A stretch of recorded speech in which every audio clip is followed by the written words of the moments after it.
Lightning streaks the sky, illuminating the rain-drenched streets. And over the noise of the storm, someone asks two questions about whether the video has been released yet and whether the Supernatural Force Association has responded to it in any way. And since the association did not react in any way, it means that they do not want to reveal the source of supernatural power. As it turned out, these questions were asked by one of the criminals who attacked the students, holding them hostage. The children were in a panic, but they reassured themselves that the association shouldn't care, so they had to be saved. They just had to wait a little. And then one of the students decided to fight back against the criminals in order to at least try to stop them. But just as the daredevil wanted to do something, he was stopped by Lin Luan with the words that the teenager should not be a hero and control himself, because he could not do anything against the bandits alone. However, the guy was not alone, because the others were ready to help him, because everyone wanted to be saved. And there were only 4 criminals, so the students decided to join forces. But the bandits turned out to be not so simple, so they quickly noticed that something was being prepared against them, and ordered the teenagers to behave more calmly. And one of them had the power to increase in size, which looked very scary. The teenagers did not expect such a turn of events, so suddenly all their confidence in victory instantly evaporated. Although the criminal's accomplices with the strength of his height told him not to go too far with the children, he still hit one of the children with all cruelty. The blow was so strong that the blood of the unfortunate student scattered in different directions. This action frightened all the students so much that they began to panic and run away in all directions without even thinking. Lin Luan then realized that this was the perfect moment to save himself, and shouted about this to the guy, Ahao, whom he had previously stopped. But the daredevil once again decided to act like a hero, thinking not about himself, but about the others. After all, the student understood that not everyone would be able to escape from the giant, so he wanted to help as many people as possible. Then Luan remembered a situation from his childhood when he and 5 of his friends swam to the middle of the lake, and he returned alone, and then many scolded him for not helping the others. As a result, the rest of the children were saved by others, but many still blamed the boy for the fact that if his friends died, then their deaths would be on his conscience. Lin himself did not understand what he was to blame for, because he would not have been able to help the others, but at least he could save himself. Therefore, using the same logic, Luan told Hao that they needed to leave in order to save themselves first. The students realized that the best solution would be to duck, walk where there is no light, and head towards the door through which they can escape. But then the guys noticed a figure that was on the mother-in-law, but it was not clear who exactly it was because of the darkness. The stranger concluded that the turmoil was the best time to act. After these words, the unknown person jumped out of cover and struck one of the criminals, doing everything so quickly that he did not even meet resistance. As it turned out, the stranger's name was Ji Feng, and he was one of the most popular newly minted heroes with supernatural power from the association. And if he was here, it meant that the others were saved. The man waited for the best moment, and as soon as it came, the hero took advantage of it and quickly dealt with the villains. But Feng defeated only 3 of the 4 criminals because the last one hid in the crowd of fleeing students, but the hero himself did not know about it. Lin tried to shout to the man, however, due to the bustle he could not be heard. So the guy could not warn the hero and decided to save himself, hoping that Feng himself would fix everything.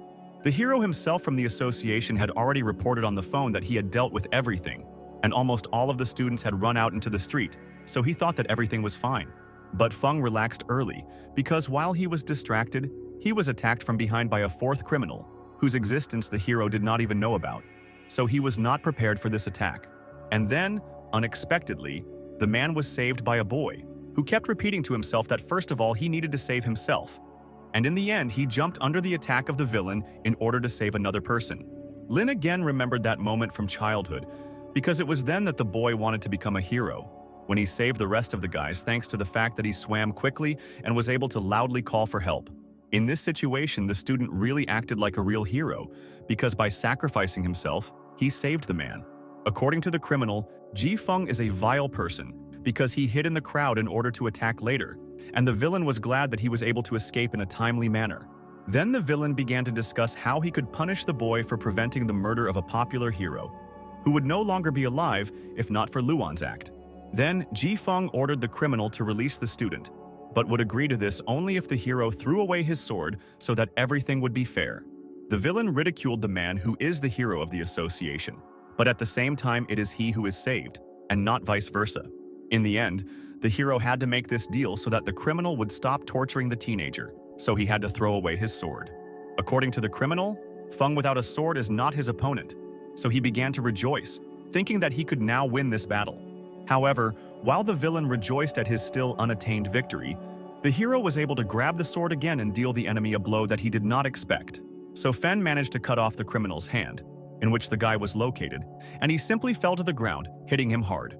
The hero, in turn, simply apologized to the student, explaining to him that the situation was simply critical, so it was necessary to act quickly, otherwise someone else might get hurt. Luan became a hero who saved everyone, but unfortunately, no one could save the teenager himself, who simply remained lying on the ground. Finally, Feng only told the boy that the blow was fast, so Lin should not have felt anything, so he would die without pain. Feng's savior did not understand how the hero could kill him without hesitation, because the man could have come up with something to save the teenager, but Ji simply did not want to come to the rescue. And then Lin saw a sign, as if in a game, which said that the guy had a chance to be resurrected, and then the question of whether he wanted to take advantage of this chance. Saving the hero, Luan himself died, and now his funeral was taking place, which took place on a cloudy, rainy day. Meanwhile, Feng received thanks for being able to heroically rescue more than 200 people yesterday at 8 in the evening at Wencheng High School, where the attackers had taken all its students hostage. The news said that Ji Feng had once again proven that their city's security could be relied upon. And while Feng listened to the enthusiastic cries in his direction, and Lin Luan's mother cried at his funeral, he himself chose to be resurrected in this mysterious tablet. An inscription appeared on the sign that regeneration was complete, and then the question arose whether to accept the reward, which was the use of an ability called capture. Lin decided that this ability would not make him any worse, continuing to regenerate with the thought that he should teach Ji Fen a lesson. Therefore, Luan decided to accept this ability, wanting to take revenge on the hero for leaving the guy to die without even trying to save him. It turned out that as soon as he agreed to a second attempt at life, he was returned to the moment when he died. So he immediately found the hero and attacked him from behind. Fing was talking on the phone at this time, reporting the situation, so he didn't expect that anyone would attack him. Therefore, the man was unable to find his bearings when Luan bit him on the shoulder, so hard that blood gushed out. With the help of the blood that was shed because of Lin Luan, the guy was able to analyze the hero's abilities, learning that among them were shadow walking, snake execution, crow's tenacity, and breathing method. And this analysis was done for a reason, because the surviving student can absorb one of the granted abilities. When the hero saw that the student was still alive, then, with the question of why he had not died yet, Feng began to strike the boy. Luan, meanwhile, was thinking about which of the available abilities he should choose, and eventually settled on the shadow approach. Thanks to this strength, the teenager was able to dodge the blow that the hero wanted to inflict on him. But the problem was that Lin had no idea how to use and control this ability. Feng noticed the power the boy used, and then told him that it was quite ordinary, so the hero would not be surprised by this, because he did not know that this ability was stolen from him. As a result, both young people used this ability, but only one of them knew how to use it. Of course, the man's advantage was obvious, so he was already ready to deal a fatal blow to the student, whom, on the contrary, he was supposed to save. But this was not allowed to happen, because after the bite, the hero's DNA began to change, so that suddenly he simply froze in place. And then Feng simply laid down his sword without making the blow with which he so wanted to take the life of the one who saved him. The guy himself did not understand what had just happened, because he was already sure that he would soon die again. Then it appeared before Luan's eyes that the subjugation was completed, and he received a new slave, and after that the hero called him master. The guy learned that his abilities include the fact that after analyzing the enemy's abilities, he will be able to bite him and absorb one of them. And the student also introduces a systemic factor into the enemy's body, thereby rewriting his genetic code, forcing him to obey. Luan was surprised that the hero just wanted to kill him, and now he obeys. And after that, Feng apologized to the guy, calling him master, and Lin, in turn, asked not to call him that. After this, the guy began to scold the man for attacking so recklessly, and because of this, casualties could not be avoided, to which the hero replied that sacrificing several civilians to stop the villains is normal practice. Then the student began to become disillusioned with the association, because one of the most popular heroes tells him things that don't seem right, which means that the rest are most likely the same. Lin Luan was so surprised by this whole situation that he still did not believe that Feng was under his control, so he decided to test it by ordering the man to kill himself. The hero answered without hesitation that he was listening, ready to do whatever the student ordered him to do. And Feng was really ready to do this, because he even took out his sword for this, then bringing it to his neck. But at the last moment, when the hero was already on the verge of death, Lin ordered him to stop, because he initially did not expect that his words would be heeded. Luan decided that let the man live for now, but he still decided to mock him, ordering the hero to take off his pants while the teenager himself recorded it on his phone camera. Feng carried out all the orders of the student, and he, in turn, decided to disgrace the man by forcing him to take funny photographs. The student found it very funny, and he even imagined how he would show this to the girls he knew, because they would go crazy because of it. But then Luan's fun was interrupted by a girl who quietly approached the teenager mocking the hero. And it so happened that this heroine came in at the wrong time, because she saw something that would be very difficult to explain. Then, Lin ordered the man to quickly get dressed, while he himself looked at the girl, who turned out to be unfamiliar to him, so he began to guess that she was also someone from the association. The heroine came for the hero, but told the boy that it was time for him to leave too, because his parents were probably already terribly worried. Finally, Luan gave his slave an order that the man tell a press conference tomorrow about everything that happened today. Feng responded that he was listening, and this short dialogue attracted the attention of the woman, who was surprised at what she had just heard. After this, the teenager ran to his mother and friend, who were very worried about the unexpectedly missing guy. Everyone immediately began to worry about the student's condition, but he began to reassure him with words that the boy felt great. The Supernatural Power Association building was simply colossal in size, cutting through the skies. It was to this building that Ji Feng and the stranger who came to pick him up went. The girl stopped the hero, who was about to leave, and then asked if he had a minute. As it turned out, it was 10 minutes before the press conference, so the stranger did not have much time to talk with the man. The question that the heroine so wanted to ask was whether the boy with whom the man was found was his fan, because the stranger was very curious about it. And then the girl asked if Feng had written down the tags that he was going to cover, finally asking to look at them. Luan, meanwhile, realized that he could activate the ability only for points, of which he had 50 when revived, but at the moment 0, and he did not know at all what to do to get it. But in the end, the guy decided that now was not the best time for him to think about it, because he was very tired, and only wanted the lessons to end as quickly as possible. Due to loss of strength after past events, Lin did not listen to the teacher at all, but simply practically slept during the lesson. And as expected, this was noticed by the teacher, who did not at all like what Luan was doing in class instead of mastering the educational material. Teacher Ju made the guy stand up and repeat to the class what Newton said, and the student, in turn, explained that he still couldn't recover from yesterday, and that's why he was so absent-minded.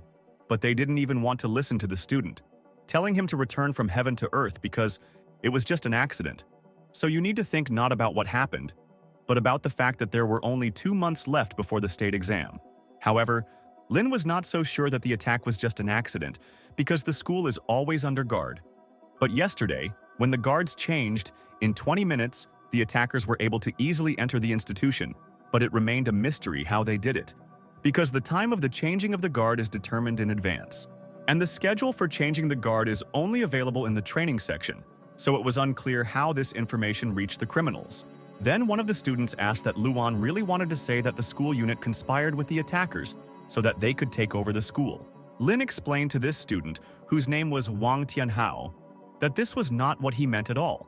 But Wang continued to argue with him, arguing that there could be no other meaning in the boy's words. As a result, the teacher stopped this argument, ordering Lin Luan to spend the rest of the lesson standing, punishing him for his behavior. And then Luan saw that he was awarded 1 point for causing hostility on the part of Zhu Dayun, who was the teacher. And this greatly amazed the boy, because it turned out that you can earn points by arguing with the teacher. During recess, the teenager's friend asked how he was feeling, to which the guy replied that he was really hungry, so he needed to fix it. There was already talk in the class about who would take what exams, and everyone assumed that Wang Tianhao would take the exam in the specialty of supernatural power, because the guy was the strongest in the school. Then the student told the others not to worry because he already had enough power to protect them all. And then Van again focused his attention on Luan, telling him that the guy is an egoist who is only thinking about how to escape. After these words, rumors began to circulate around the class that Lin Luan had run away during the attack on the school. But the lives of his comrades did not bother him at all. But the teenager was not at all upset by this, because before his eyes he saw that he had received another 10 points due to the fact that he had aroused hostility from his classmates due to selfishness. Luan's friend then stood up for him, telling Wang Tianhao to shut his mouth and not say what he didn't know. The guy with green hair responded to this by saying that Lu Jiahao is most likely the same as his friend Lin, because whoever you mess with is what you get. And then Wang emphasized that Lu was talented enough. So there was a chance that after passing the psionics exam, the guy would stop being attracted to such a non-entity as Luan. But these words only angered the protagonist's friend even more. But Tianhao was not afraid of threats, because he was the strongest, so the students could not do anything to him. Confident that no one would touch him, Van was unable to fight off the slap that unexpectedly flew at him. And then Luan, who hit the guy with green hair, received another 5 points for starting a fight with a classmate and causing hostility on the part of Wang Tianhao. And then the main character realized on what principle he was awarded points.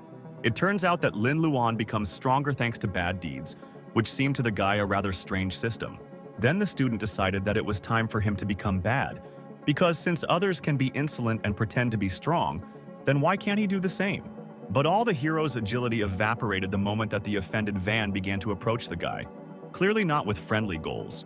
The offended student even decided to use magic to take revenge for the blow his classmate dealt him. The guy almost struck, but the main character managed to escape, avoiding his terrible fate. However, the offended student did not want to give up so easily, so he decided to throw another blow called the Thunder Palm, which was the technique of the guy's family. But even here Luan was lucky, because he managed to escape without receiving more than one blow. And while Wang Tianhao was looking everywhere to finish off his brave classmate, he himself decided to have dinner, because he was really hungry. The main character has already eaten 4 pizzas, 2 baked chickens, and 5 steaks, for which he received another point due to gluttony and hostility on the part of the cafe owner. Lu, meanwhile, asked his friend what he was going to do next, because the situation was quite dangerous. But Lin simply decided that he would hide, and that's it, and would not do anything else because, fortunately for him, the next day would be a day off. But the protagonist's friend started talking about the fact that there is a reagent that can turn anyone into a psionicist, and then asked Luan if he would like to try to become one. Lu noted that his friend is strong enough that even he sometimes finds it difficult to defeat the guy. And if this is all because of the reagent, then the Jiahao family is ready to help Luan with money. But the hero noted that since they are friends, then talking about money is inappropriate. And besides, the reagents will cost several tens of thousands. Luan cannot sit on the neck of his friend's father. And then the guy remembered that a press conference was currently being broadcast, so he asked the waiter to turn on the TV. At the press conference of the Association of Supernatural Power, it was said how the hero defeated 4 attackers. And at that moment, when the talented psionicist Ji Fen was called onto the stage, a stranger appeared in his place, who had previously wanted to talk to him. The girl announced that Feng would not be able to attend the conference because due to the multiple injuries he received the previous day, he was urgently hospitalized. This shocked everyone, because just yesterday everything was fine with the man, and no one expected that this could happen. Luan did not understand at what point the hero managed to get injured, because at most, he could have simply been scratched. And then he received a message that his subordinate was dead, on the same screen that the guy began to see after his revival. The girl on TV said that the hero would not be able to perform in the near future, and then offered to pray for the recovery of the psionicist. And meanwhile, the student did not understand why this stranger was lying. In the end, Lin guessed that the culprit was that the hero was ordered to tell the truth about his actions yesterday, so he was removed so that he could not discredit the association. After this, the teenager began to worry that he too might be wanted because of yesterday's incident, because if the association found out about him, the guy would face the same fate as Fen. So Luan decided that he needed to be careful with the use of his abilities so that no one would find out about them. And the hero was also pressed by the fact that on Monday, he had to meet with a classmate whom he had recently hit. But for now, he decided not to think about all this. So he went to his mother and asked if there was anything to eat. And then the teenager noticed that his mother was behaving strangely, as if she was hiding something important from him. Suddenly, someone started knocking hard on the door, shouting that it was opened as soon as possible. It was the aunt who came running to ask how much money the boy's mother had transferred to the fund. It turned out that the grandson of the director of a pharmaceutical factory went on the run, taking with him the money collected by the fund in the amount of 10 million. And the goods turned out to be fakes that did not bring any effect. And Luan's mother transferred 100,000 to these scammers, which was the allowance of the woman's father, which is paid one time to the family of the deceased. This is how the hero found out that his mother had purchased a reagent for a lot of money to improve her son's health. And she did this because of the day when Lin did not leave school for a long time. and the woman's plans simply included a desire to help her son become stronger. People who also fell for the scammer's promises began to organize strikes to get all their money back, so that there was a chance that they would achieve something. Then the teenager said that he wanted to go for a walk, and then added that there was no need to worry about him because he was just kicking a ball with Hao. But Luan did not go to play ball at all, but in fact he went to the place where the strike was taking place. And while the strikers were discussing what they would do next, Lin calmly jumped over the fence protecting the factory. The teenager found the CEO's office, and then decided that he needed to find clues, such as the address where he or his accomplices lived, and then the student could easily settle everything. And then an unknown man came to this office, asking the hero why he came to this place. Luan recognized this young man as the leader among the protesters, and then explained to the man that the back door was open, so he slipped through. Then the protester said that he understood everything, and then smiled. And this smile did not coincide with the fact that the sign appeared with a message about +1 point for hostility on the part of Lubin. It turned out that Lubin was the main one among the protesters, and the teenager did not understand where the hostility came from if the student wanted to expose the fraudster. Suspecting something, Luan asked the man how he himself got into this office, and he said that he also went through the back door to look for clues. Then the boy began to talk about how the thieves would definitely get what they deserved, because everything would come back to them like a boomerang. The young man somehow hesitantly agreed with the guy's words, and he, in turn, saw that he received more points for hostility on the part of Liubin. Then Lin realized that the man was an accomplice of Sun Chigong, and he was pretending to be injured only in order to divert suspicion from himself. The teenager decided to use his capture ability, which cost him 50 points that he had previously accumulated thanks to the hatred of his classmates. Using his power, the guy learned that the scammer's abilities include speaking, boasting, legal knowledge, and culinary skills. With the help of a high level of performance, one could act in films or become a fraudster, so the student decided to take this particular skill. And while Lubin threatened Luan, he, in turn, was only waiting for his ability to finally take effect. Finally, when the power began to act, the man fell silent, and then simply called the student master, awaiting orders.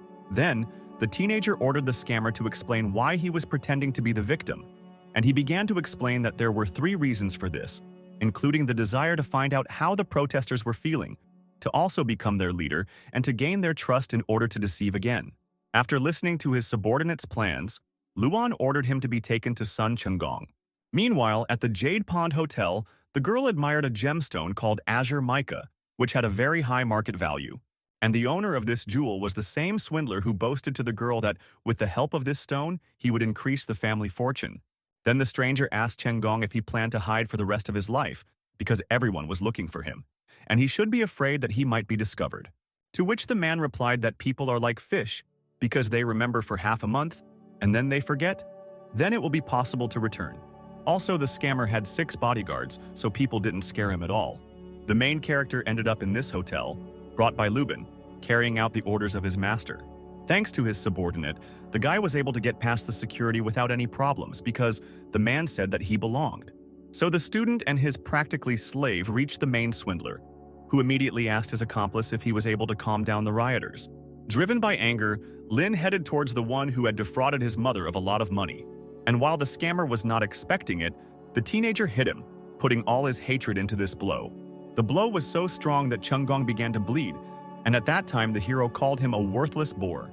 The student threw the man to the floor, and the girl was very scared of this and therefore began to scream. But Luan's subordinate quickly reacted to this, telling the guards not to pay attention because everything was fine. And while the guards thought that their owner was just having fun, the student was able to beat him to his heart's content as punishment for deception. When the swindler was asked where all the stolen money was, he replied that he did not have it, because he had invested everything in new spar. In the man's opinion, it was not just a stone, but a mountain mineral that he bought from the Wang family's pharmaceutical company. So there was a high probability that it was not a fake. And the criminal sold ordinary stones to people because he took all the spar for himself because he is a gemologist and knows about stones. Then the main character thought that the skill of knowing stones would be useful to him in order to find spar. Luan decided it was time to bite Chunggong to gain his knowledge of gemology. But the guy was unable to activate his ability because he did not have enough points for this. However, the student did not want to back down, so he already began to think about who he could earn points on. In the end, he decided to settle on guards who were ordinary people and not psionics, but they still paid a lot for them. The boy ordered his subordinate to go out to the guards and say that they were all fired, and he himself, an ordinary student, would be in their place. The man obeyed his master's orders and did everything as he was told, and then added that the guard's place was in the trash heap, not here. Meanwhile, Luan noticed the spar, and then decided that it was in it that the thief had invested a fortune. When the guy looked at this spar, for some unknown reason his appetite increased, as if he had not eaten for a whole week. Therefore, the teenager could not resist and, without thinking twice, ate this precious stone. After this, the hero felt the power overwhelm him, and then he understood exactly how spar should work. And while the guy was enjoying the feeling of strength, the guards decided to interrupt him in order to sort out who was causing them to be fired. It turned out that these guards were from the most famous company providing personal security services called Cheetah. And since this company had professionally trained people, the money they paid for them was not small. But even these mercenaries who have extraordinary skill could not defeat the boy who ate the spar. The student had so much strength that even he himself was surprised at how much his abilities had improved. Looking at the tablet, the main character realized that he now had enough points to use his power. The man did not understand what the boy who burst into his room was up to, but even without knowing what would happen next, he was still very scared. The first thing Luan ordered his new subordinate was to stop crying, because the man still could not calm down after the bite. It became clear that after submission, the characters of those bitten remained the same, which was only to the benefit of the student, because he did not want them to become soulless puppets. But the most important thing that Lin realized was that by hating his subordinates, he also gets points. And since everyone hates Chunggong, then he will get a lot of points from this. Luan first thanked the swindler for bringing his master so many points, and then the hero could not restrain himself and hit the thief again, because such an amount of hatred shows that he deceived a large number of people. Remembering the people, Lin ordered his subordinates to compensate for the damage to those who were deceived within 3 months, and then added that this could be done either with money or with real spatulas. Later, the teenager asked Chunggong if the Wang family knew about the man's machinations, because this was the family of his classmate, to which the man replied that these people really knew about everything. The hero also gave an order that as soon as his puppets completed the task, they would still have to cooperate with the Wang family, deceiving only them, but not other people. Subordinates will have to find out more about this family, find out what else they are doing illegally, collect all the evidence and report to their master. The boy left his number for the men so that they would always be under his supervision, and then asked where else he could buy spar on the cheap. Then Luan was advised the Schumann market, where many people sell spar, and although you can find real ones, there are also plenty of suspicious people, so you need to be careful. And while Lin was calmly walking around the market looking at the goods, a man ran into him and practically swept the teenager off his feet. On the phone, the man talked about getting rid of the goods as soon as possible, and as soon as the hero recovered from the blow, someone crashed into him again. But this time it was a girl who had previously been talking on the phone that the suspect was heading towards Liulu Lane. The teenager asked the stranger if they had all agreed, and she, in turn, apologized and hurried forward. It seemed that the stranger was running after exactly the man who had encountered Luan before. But then everyone saw that this was not just a man running past, but a man with real strength. The stranger swung at the girl who was chasing him in order to somehow try to stop her. But with this blow, the man also hit ordinary passers-by. And then Lin noticed that this stranger had the ability of gigantism, like the villains from school, so most likely this person was their accomplice. Then another man appeared and began to order the others to cordon off all the passages and drive the criminal to the old alley, because there were no people there. It turned out that it was the Thunder Tiger Wang Man, Wang Tianhao's uncle, who constantly bragged about him in class. A classmate was always bragging about his uncle, who was a 5-star psionicist, so Luan immediately recognized the man. Seeing the criminal, the hero immediately attacked him, activating his abilities to attack. The villain tried to escape, but he failed because the psionicist was much faster, so he quickly found himself next to the criminal.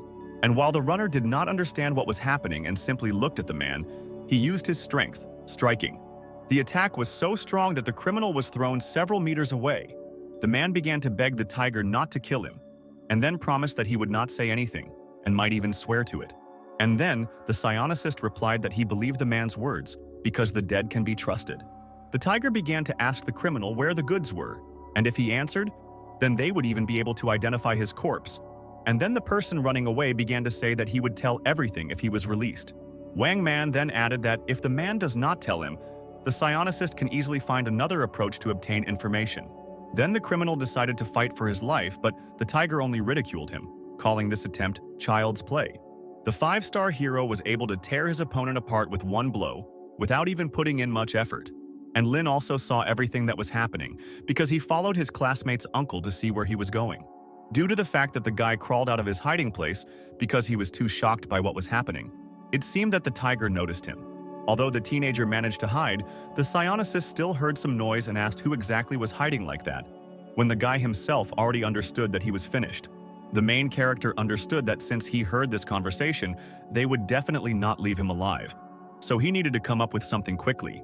Then the guy decided to bite the man, but it turned out that he did not have enough points for this, because the enemy's life force exceeded his own. Meanwhile, the tiger was getting closer and closer to the boy, who didn't know what to do now. And then some noise was heard nearby. The psionicist was distracted by it, so this was a chance to escape, which the teenager immediately took advantage of. However, the man still managed to see the man running away, but could not see who exactly it was. But Wang Man was not going to let go of the one who overheard such an important conversation so simply, shouting that the guy should not even think about escaping from the man. The psionicist ordered the others to capture the teenager, thinking that he was an accomplice of the defeated criminal, so everyone rushed to search. Lin kept running away, hiding behind different buildings, and then he realized that he had wandered into a dead end and would no longer be able to escape from those who were looking for him. The teenager had already decided that now the end would definitely come for him, because there was nowhere to run, and the opponents were already approaching. But then hands appeared from the wall. These hands grabbed the guy, covering his mouth so that he would not make unnecessary sounds that could give him away. As a result, the tiger and his team did not see anyone behind this wall, and Luan did not understand how this happened. And while the boy was one step away from his opponents, they decided that he had managed to escape. Then the guy realized that he was saved by a girl named Shilili, who was an inspector, because it was written on her badge. And then suddenly the tiger, out of anger, hit the wall where the guys were hiding. But fortunately, the blow did not hit the people, but it was very close to them, so they were very lucky that they were not hit. And then the people of the 5-star psionicist informed him that the goods had been found, thereby diverting his attention, which had previously been focused on finding the guy. Then the tiger ordered everyone to leave, leaving the one who overheard his conversation, because he had other things to do than play tag with the unknown boy. As soon as the man left, Luan began asking Lily a large number of questions, but the girl did not answer any of them, ordering the guy to leave quickly. Lin was surprised at how indifferent the girl who saved his life was. In the place where the goods were hidden, the tiger began to interrogate the man working there, asking him if the man whom the man had recently killed had any other accomplices, to which he received the answer that the man killed was the last one. These criminals worked together with Chunggong, engaged in robberies, and then hid the spar among the building stones to ward off suspicion. And then the girl who saved the guy turned to the tiger, calling the man a commander, and he then asked if it was her doing that someone managed to hide from him. After that, Wang Man asked Lily if appraisers had been sent with her, because they needed to be sent to this place as soon as possible. Then the student decided that the girl and the Thunder Tiger were from different squads, and the man wanted to remove Lily in order to take sole possession of the spars. The tiger, meanwhile, told the girl that her inspection department could only inform and disturb others, and then ordered her to get out. And since Lily needed someone who knew about stones, the guy decided to pretend that he was from the civil service, because he had talents for performing and gemology, so he could handle it. Then the boy asked if he would need to find spar here, and then said that it was nearby, so he quickly came. And then the guy pretended that he was a big fan of the tiger, and then introduced himself to him as Lily's friend and gemologist. After the teenager finished admiring the man, he said that he would get to work for now. Wang Man asked the girl if it was really her friend from the inspection department, to which she gave a positive answer. Although the guy knows that spar is a crystal formed through diopsidation and under the influence of supernatural forces, it can also be found in vegetation, in animals, but most often in minerals. The teenager introduced himself as a gemologist, a specialist who certifies stones based on their texture, color, and subtle fluctuations in supernatural power. But the problem is that he knows nothing about it. And then the guy saw in the sign that he could use glasses to increase the level of abilities that he had. While the student was figuring out his powers, people around him began to doubt that he would be able to find something. Meanwhile, the tiger was thinking that from the back of the boy, he looked like the one who was able to hide from him. Suddenly, the guy asked everyone to be silent because they were interfering with his search. But people continued to say that Lin was only fooling them. because such a young specialist would not be able to cope with such a difficult task. Meanwhile, Luan raised the level of gemology to master, so now he began to feel the fluctuations of supernatural power. Then the guy turned to those whose strength is very great, because such people interfere with his work, and he told them not to breathe, because it would confuse him. After this, the newly minted gemologist immediately found level A spar, because he felt the power that came from such stones. As a result, out of 32 boxes, 12 were level C spar and 2 were level A. The boy marked everything, and told the others to deal with the loading because he himself is not a psionicist, so physical labor is not for him. After that, Lin went with Lily, telling her his thoughts that the tiger most likely wanted to remove the girl in order to take everything for himself. And besides, the man was familiar with those villains, so they were probably in cahoots. And when Lily asked about the evidence, the student told her that she was an inspector from the association, so she could investigate the case and find evidence herself. Then the girl explained that Wang Man was the commander of the 9th detachment of the reconnaissance group, so she could not open a case against him based only on the student's words. Lily explained that there was no way to dig under the tiger, and then asked the guy for his number and address. Luan decided that he was able to interest the girl, and she asked for his information so that she can then call him on a date, which the guy was very happy about, although he gave his school address instead of his, so that his mother would not have questions, and then added that he was studying at last grade. However, Lily did not ask for this data for herself, but for the association, which could reward the student for helping them in the investigation. And then the guy added that he didn't need a reward, and it would be better if the girl just allowed herself to be bitten, after which he received a point for Lily's hostility. After this, the girl reported to her boss that the spar was found thanks to a high school student who had an amazing ability for gemology. The teenager's thoughts were occupied with the fact that he needed to find evidence that would prove the tiger's guilt, because Lily said that without evidence she could not do anything. The goal of the scammers was to make money at the expense of gullible people, and if the scammers were in league with the Thunder Tiger, that meant they were with the entire Wang family. The guy was worried that no one had come to class yet, although many usually come early, but for some reason everyone decided to be late. And then 2 of Luan's classmates began to discuss that no one came to class because Wang Tianhao and Lu Jiahao scored the arrow, so they ran to look at it. Many students gathered on the sports ground to watch the fight between 2 classmates, and then Li managed to hit his opponent so hard that he fell to the ground. Then Jiahao said that he won, because they agreed that whoever falls first loses, which means that Wang must now keep his promise and not bother Lin Luan anymore. However, Tianhao didn't want to accept that he lost, so he said that he didn't care about words and continued to fight. And then someone from the crowd pushed Li, causing the guy to lose his balance and be distracted from his opponent. Van took advantage of his classmates' confusion and hit him hard, saying that he was the strongest in this school, so he could not be defeated. Tianhao summoned his ability to hit his opponent so hard that his bones were broken, so that he could then be in a wheelchair for the rest of his life. Wang had already swung but could not hit, because he was prevented by Lin, who was in time to save his friend. No one knew that Luan had such power, so everyone present was surprised by the guy's appearance.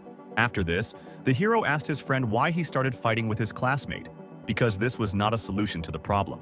And then Lu explained that he was just tired of seeing his friend hiding every day after school, so he decided to settle the matter. Meanwhile, Van was so angry about what had happened that he even blushed from the overwhelming emotions that overwhelmed him. There were many voices buzzing in the crowd of those who saw everything.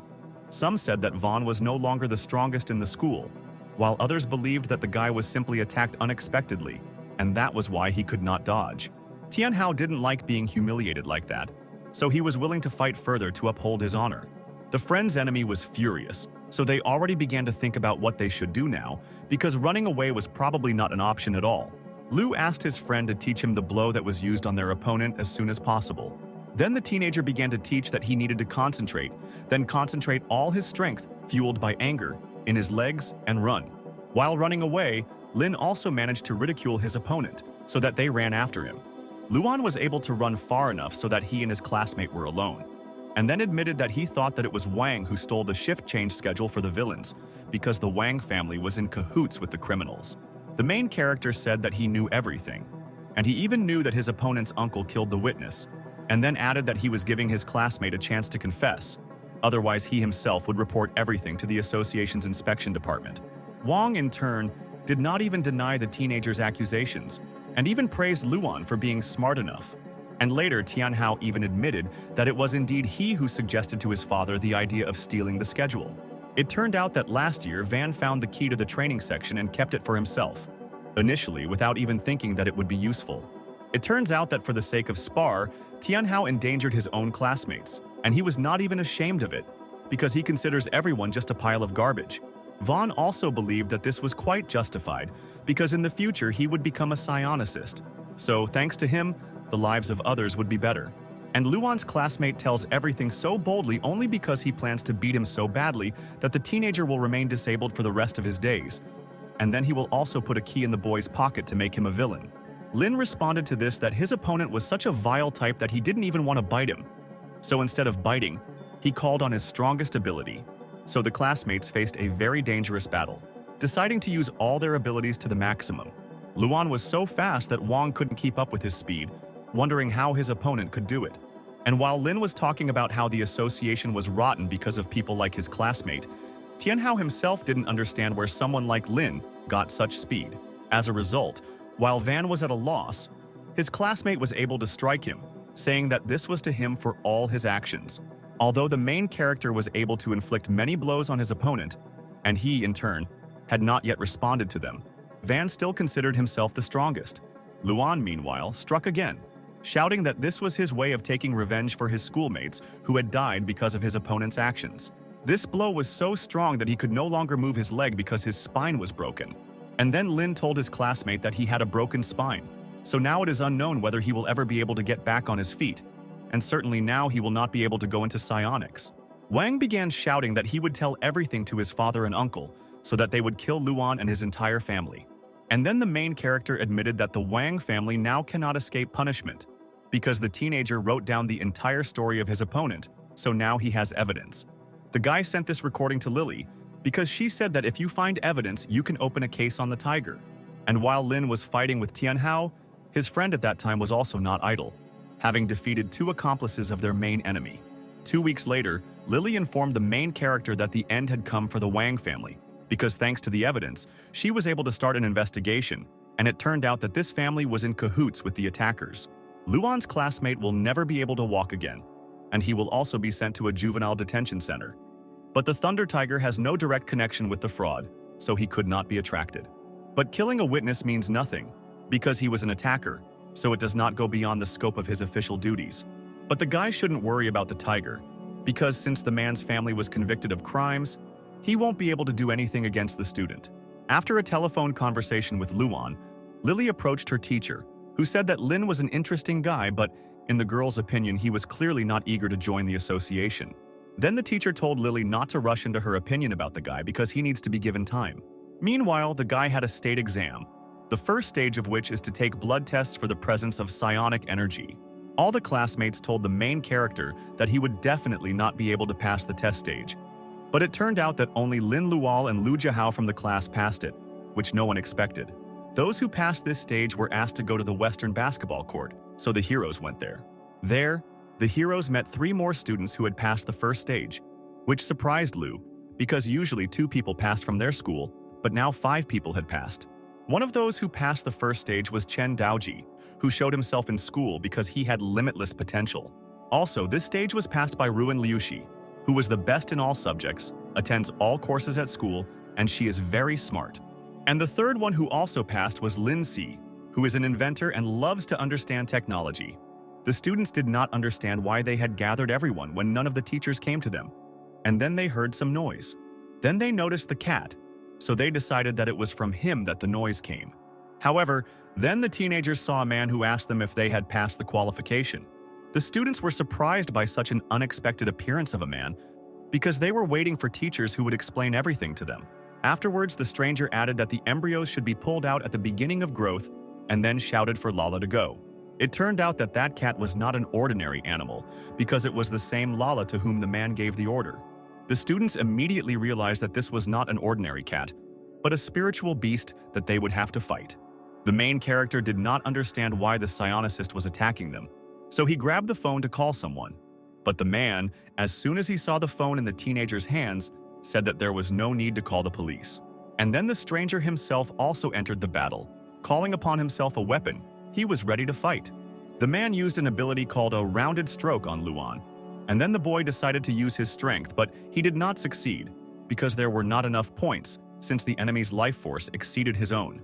Lin Luan realized that the strength of the one who attacked them was on the same level as the Thunder Tiger, so it would be difficult to defeat him. After this, the student shouted to his friend to briefly distract the attacker, and he agreed to help his friend. Then, Jiahao told the others to scatter in different directions and try to call the police. Hearing the teenager's plan, the man replied that calling the police was against the rules, so he would not allow them to do it. As soon as the stranger said this, at that very moment he knocked the phones out of the hands of those who tried to call. While the others were fighting for their phones, the girl was trying to escape from the cat, which was ready to attack anyone. But the catch up with Lucy because she was saved by the main character, who quickly got his bearings and pushed the cat away. And although the man appreciated the teenager's speed, he is still sure that the student is not able to cope with Lala alone. Meanwhile, the cat had already switched all its attention to the main character, forgetting about the girl that she was pursuing. Luan understands that Lala is as fast as he is, and he only has the ability to run away but not to attack. So if they catch up with him, then the guy is screwed. The student then decided that the only way to defeat the cat was to take control of it by waiting for the right moment. So he allowed Lala to get as close to him as possible. A stranger saw this and started shouting for the guy to dodge, and the cat stopped because it was a dangerous moment. And when Lala approached the distance the guy needed, he used his ability to capture, spending almost all his points on it. But Lin accepted that victory was more important than accumulated points, so he's still bitter, spending 1,000 of his points. The man watching this did not understand what was happening and what the student was doing. Lala's powers included perception, flexibility, playfulness, shadow walking, sharp claws, and Buddha image. Having chosen one of the cat's talents, the guy began to wait for the submission to work in order to finally calm Lala down. But instead of submitting, the cat turned into a large, unknown beast that was ready to continue the battle. Seeing that everything was getting out of control, the stranger ordered Lala to stop, and she again became a calm, sweet cat. Afterwards, the man told the guys to calm down too, puzzling everyone he forced to fight. The stranger explained that he only wanted to test and evaluate the students' abilities, and then apologized for scaring them so much. It turned out that this man's name was Gu Yunqiao, and he was the teacher for the guys with whom his cat fought. All the students, except the main character, were crazy about this news, because Yunqiao was the coolest psionicist in their school, because he has the 5th level and is part of the preliminary investigation department of the association. According to the description from Luan's friend, their teacher was a terror for villains, because he has countless solved cases, and he is also handsome and cunning. The man's spiritual energy takes the form of 10 meters. In his right hand he has a brush, and in his left is the Book of Life and Death. The students were delighted, calling their teacher Wonderful Panguan and talking about how lucky they were. But the psionicist said that the children should simply call him their mentor, and that would be enough. And then the man noted that 5 students had passed this year, and before there had never been such a large number, so the director called the hero to teach. Then the teacher added that in half a month the second stage of the exam would take place, so they should have time to prepare well for it. Meanwhile, the cat did not leave Luan's side, and then the mentor noticed how much Lala liked the boy. Afterwards, Yunqiao suggested that the children go to a special class for training psionics to discuss the second stage of the exam in more detail. The teacher told the students that supernatural power has several gradations, and there are 7 levels in total, including absorbing, cyclical, manifesting, transforming, taking shape, chaotic, and spiritual enlightenment. And then Lu noticed that their mentor was already level 5, even though he was only 25 years old. And such people in the association could be counted on one hand. Yunqiao explained that in fact it is not worth drawing conclusions about a person's strength based on his level, because the level rather depends on luck. As an example, the mentor took the Thunder Tiger, whose trump card is that it can collect energy in its hand, so he created a technique called the Thunder Fist, and we can say that its level is somewhere between the 2nd and 3rd. But since Wang has perfected his technique to the maximum, he is able to break through a mountain, so if you compare him with Yunqiao, the tiger will most likely win. So the association decided to recognize that the tiger's strength is comparable to the 5th. Therefore, you should not focus only on the level, but it is better to find your own style in using energy, and then create your own personal technique and become the best in what you know. But it was too early to talk about this, because now the student's task is to concentrate on absorption and cyclicality. Absorption means that one must absorb supernatural power, and the human body absorbs this power gradually. Constant training will help students increase the amount of force they absorb, and after taking a medicine that contains 5% strength, teenagers will need a day to absorb it. Luan then asked if the medicine was practically the same as spar. And then the teacher said that the concentration of force in spar exceeds 80%, so it is so dangerous that you can die. The main character was surprised by this information, and then decided that it was thanks to the system that the spar did not have a detrimental effect on him. Next comes the second level, called cyclicality, which means that after absorption, the force begins to circulate in the body, strengthening it, allowing a person to exceed his physical capabilities. In theory, you can strengthen all parts of the body, but most people concentrate on strengthening certain ones in order to achieve results faster. During this fortnight, students will have to take a lot of medications, but they should not be afraid, because the school and the mentor will take care of all the costs, so teenagers just need to take advantage of the opportunity. And once the guys have figured out the theory, it's time to move on to practice. The teenagers began to train a lot, and after they had used up all their strength and drank the medicine, the students practiced even more, and then more, and more, and more. The teacher told the children that if they did not have time to get to the top of the mountain, which was only 10 kilometers away, they would do a long plank. Although everyone no longer had any strength, the main character and his friends suddenly began to compete to see who was faster, which helped them move on. Thus, the friends reached the top of the mountain together, continuing to argue about who was stronger.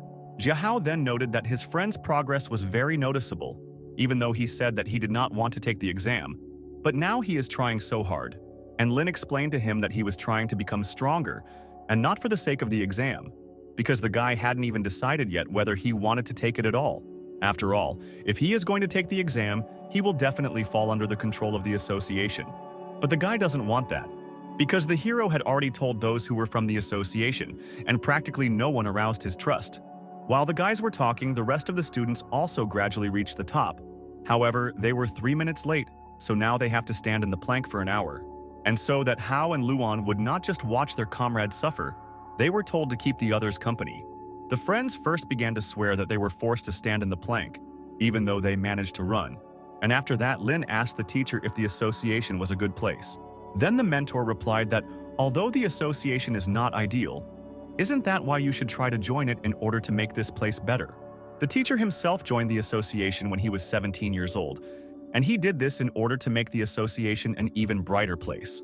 Although the psionicist thought that his speech sounded naive, it greatly inspired the guys who wanted to become the same as their mentor. So all 15 days passed, and then came the second stage of the exam, for which the students were vigorously preparing.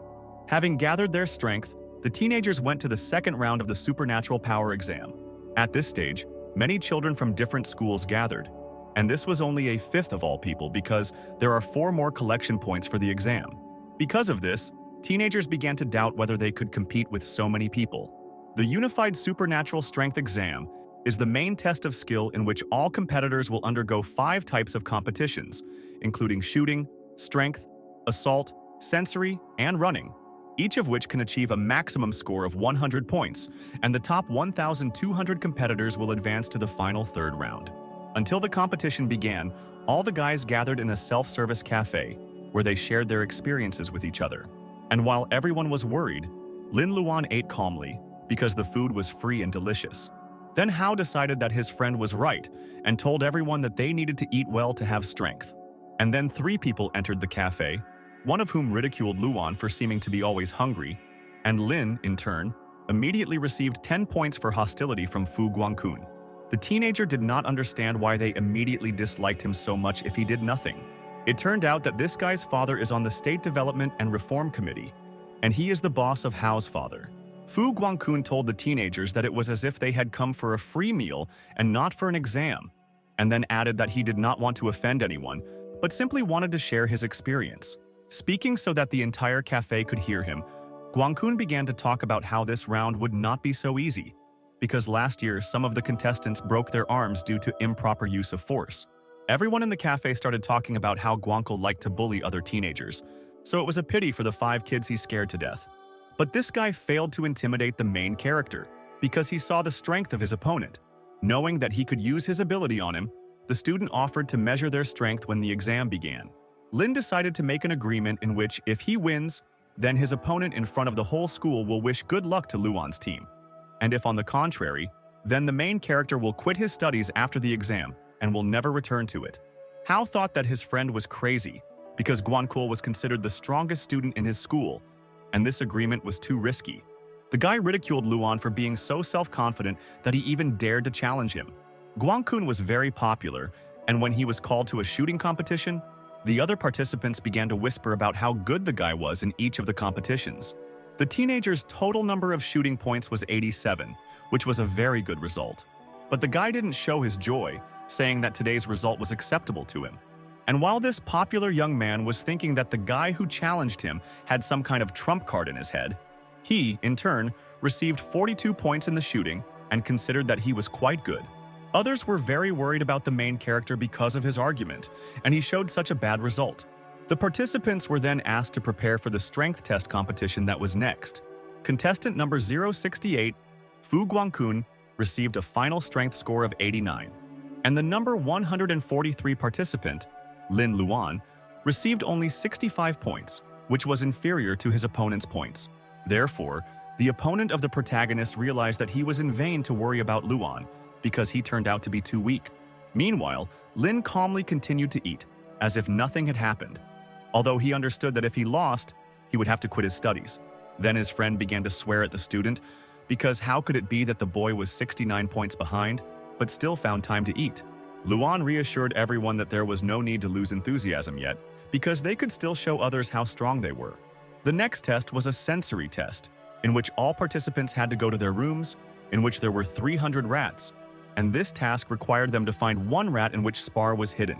And while Lin was thinking that it was his turn to show himself, his opponent at the same time decided to deal with everything as quickly as possible, because he considered rats an abomination. And while the participants in the sensory test were asked to go to their rooms, two figures appeared in the background. It turned out that these were not just strangers, but Lily and her mentor, the head of the supervision department, Yang Mu. Lily pointed out to the man the teenager she was talking about earlier, and then asked the teacher if the student would be able to pass this dangerous round. And then two people met Zhao Chenlin, who is the deputy head of the public security department. And it was with her that the main character recently crossed paths. Zhao asked Lily and her boss about what they were doing here, to which she received a response, explaining her presence by saying that cases of murders had become more frequent lately, so she was looking around and giving everyone advice. Then a noise was heard on their site, and it turned out that it was all because someone passed the test very quickly. At that moment, Guangkun was just coming out, so he decided that all these ovations were in his honor. And the guy had already begun to thank the crowd flying towards him, but the people in turn pushed him away, rushing to someone else. Then the self-confident teenager realized that all these enthusiastic cries were not in his honor, which means that someone completed the task faster. It turned out that all attention was directed towards Luan, because he found the spar in 10 seconds, but his opponent took 2 minutes to do it. The main character explained this result by the fact that as soon as the door opened, the rat with the spar immediately ran out to his leg, and he, in turn, immediately caught it. But it doesn't matter how, because Luan won in any case and received 100 points for it, starting to catch up with his opponent. And while Lin was happy about his victory, he didn't even notice that he was approaching the woman he met on the first day of receiving his power. He was so busy thinking about the fact that there were 2 more tests left, which meant that there were still chances, that he didn't even pay any attention to the stranger who called out to him. And then the girl decided that she had simply made a mistake, since she did not receive any reaction. But it turned out that Luan recognized her, but simply did not show any sign. The next test for the participants was a 400-meter race, and it so happened that the main character ended up in the same group with his opponent. Fu Guang was sure that the victory would go to him, but then Lin told him that at school he was always first in the races. This turned out to be the case this time too, because Luan ran the fastest and received 100 points for this test, but his opponent received 75 for it.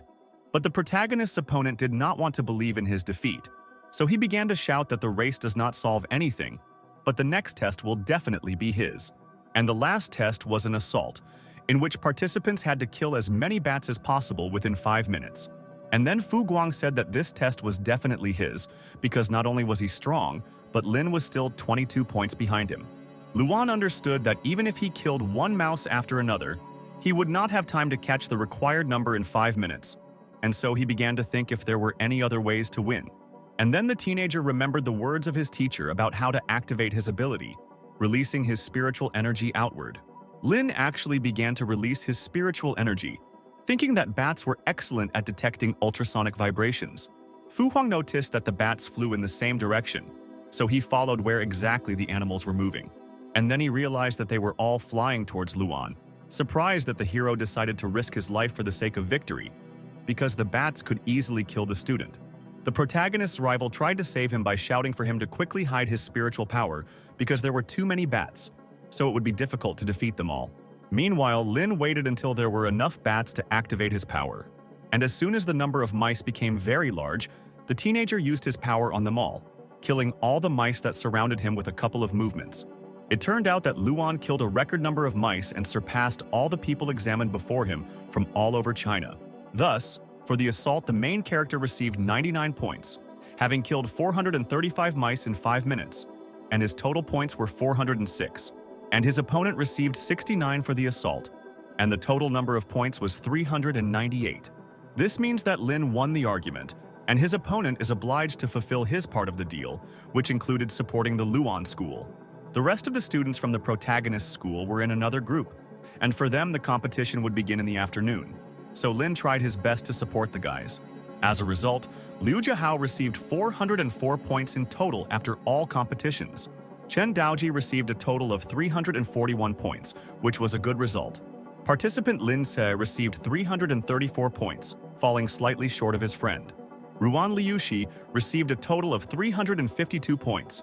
And since all 5 candidates from the main character's school showed such a good result, they all ultimately qualified for the final round. The teenagers were happy that they showed such an excellent result, so they went to celebrate with their teacher. The mentor told the students that the final selection was in 3 days, so they should try not to worry, believe in themselves, and take a good rest. Being in a good mood, Jiahao saw that he was receiving a call, so he decided to leave for a while to talk on the phone. The teenager's dad called, and as soon as the boy answered the call, the father told him something that immediately changed the student's mood. According to the news, cases of attacks by intruders in the eastern region have become more frequent recently, so they asked all citizens to be more vigilant. The heroes, meanwhile, checked into a hotel for participants in the final qualifying exam for psionics in the eastern region, because the point of the final test will be a park in the suburbs where the main character and his comrades live.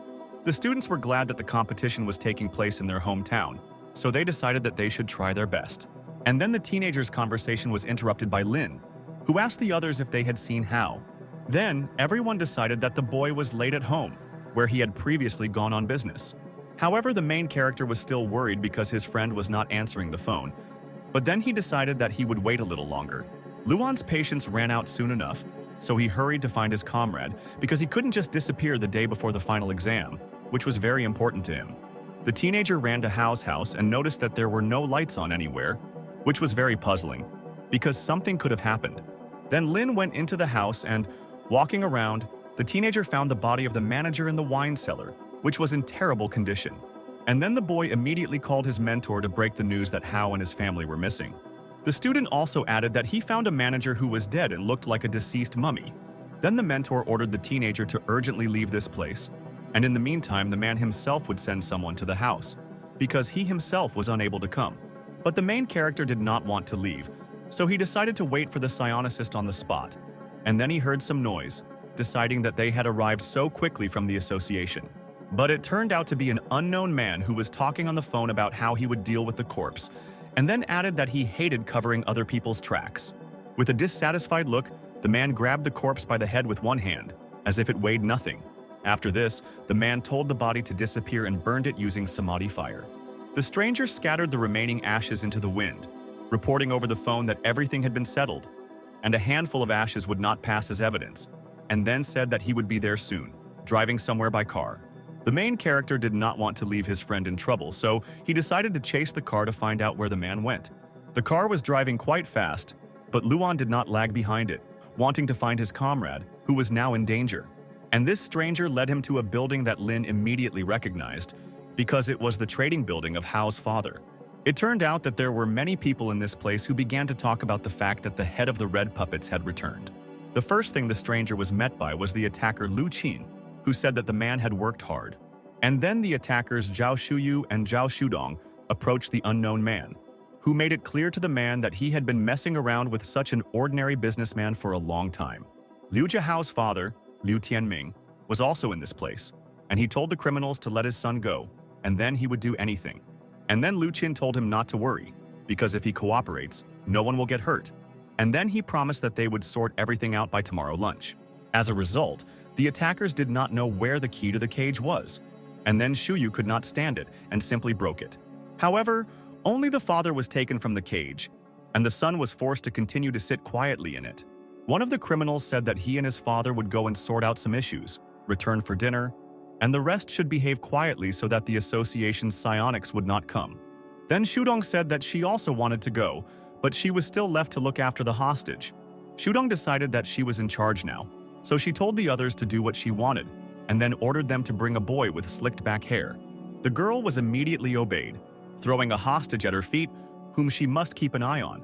After this, Shudong told the guy that his father knew that they were both already dead. But her sister said that Tianming would agree to cooperate to save her son's life. And because of such a heroic act, the girl was so moved that she told the hero that he could run like a stray dog to call the police, because this was his last chance to escape. And then Shudong added that if her people did catch the teenager, he would be in big trouble. Then the teenager ran, not to save himself but to save his father. But the guy didn't manage to run far because they pushed him, catching up with him because he fell. The boy asked to be released because he wanted to save his father, but one of the villains said that it was not interesting, intending to beat the teenager. But the attacker did not have time to do this because Luan came running to his friend's aid, cutting off the man's leg, which he swung at the defenseless student. At this moment, Jiahao realized that now everything is not so bad, because at the moment he is no longer alone, but with a faithful comrade. Lin shouted to the villain that they should not dare touch his friend, because then they would be in trouble. Then Jiahao asked what Luan was doing in this place, and the teenager told him the whole situation and how he ended up here. And instead of gratitude, the main character heard cries that he would rather call the police than risk his life. And while the friends were arguing, Shudong noticed that Luan's spiritual energy was fluctuating, which means that his power awakened not so long ago, so they definitely wouldn't be able to escape. And Jiahao agreed with her, because criminals are many times stronger than teenagers, so Luan should not have come. The main character realized that they really couldn't win just like that, and so he unexpectedly hit his friend so hard that he lost consciousness. The attackers were very surprised by this outcome, because their rivals must rarely take their allies out of the game. The guy explained this action by saying that since they couldn't win in an ordinary fight, they needed to resort to an unusual method, because the teenager was ready for trouble and had accumulated a large number of points to use his strength. And when the student was attacked by one of the criminals, the teenager quickly used the ability of submission, waiting for the result. After this, the boy told the attackers to attack all at once, thinking of subjugating as many people as possible. Laughing with such self-confidence of the boy, the criminals rushed to him in a crowd, not noticing how he began to bite them all, in order to then take over their minds. Shuden then began to worry that the boy would be killed too quickly, and she wouldn't even have time to have fun. But then the girl noticed that everyone suddenly stopped fighting, but simply stopped, like dolls. The main character was happy because he had enough points to use the power of submission on everyone.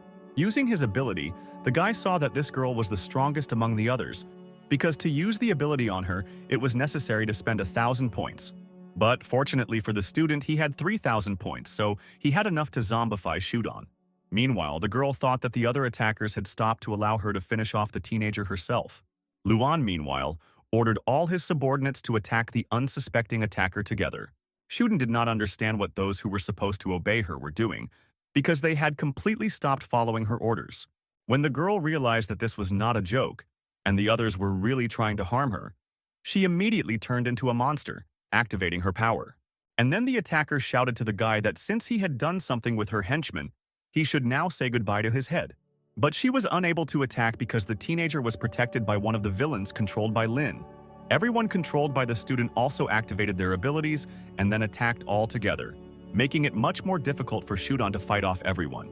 Luan, meanwhile, was thinking that this was the first time he had encountered such a powerful psionicist, and in the future, villains like this girl would appear on the boy's path more and more often.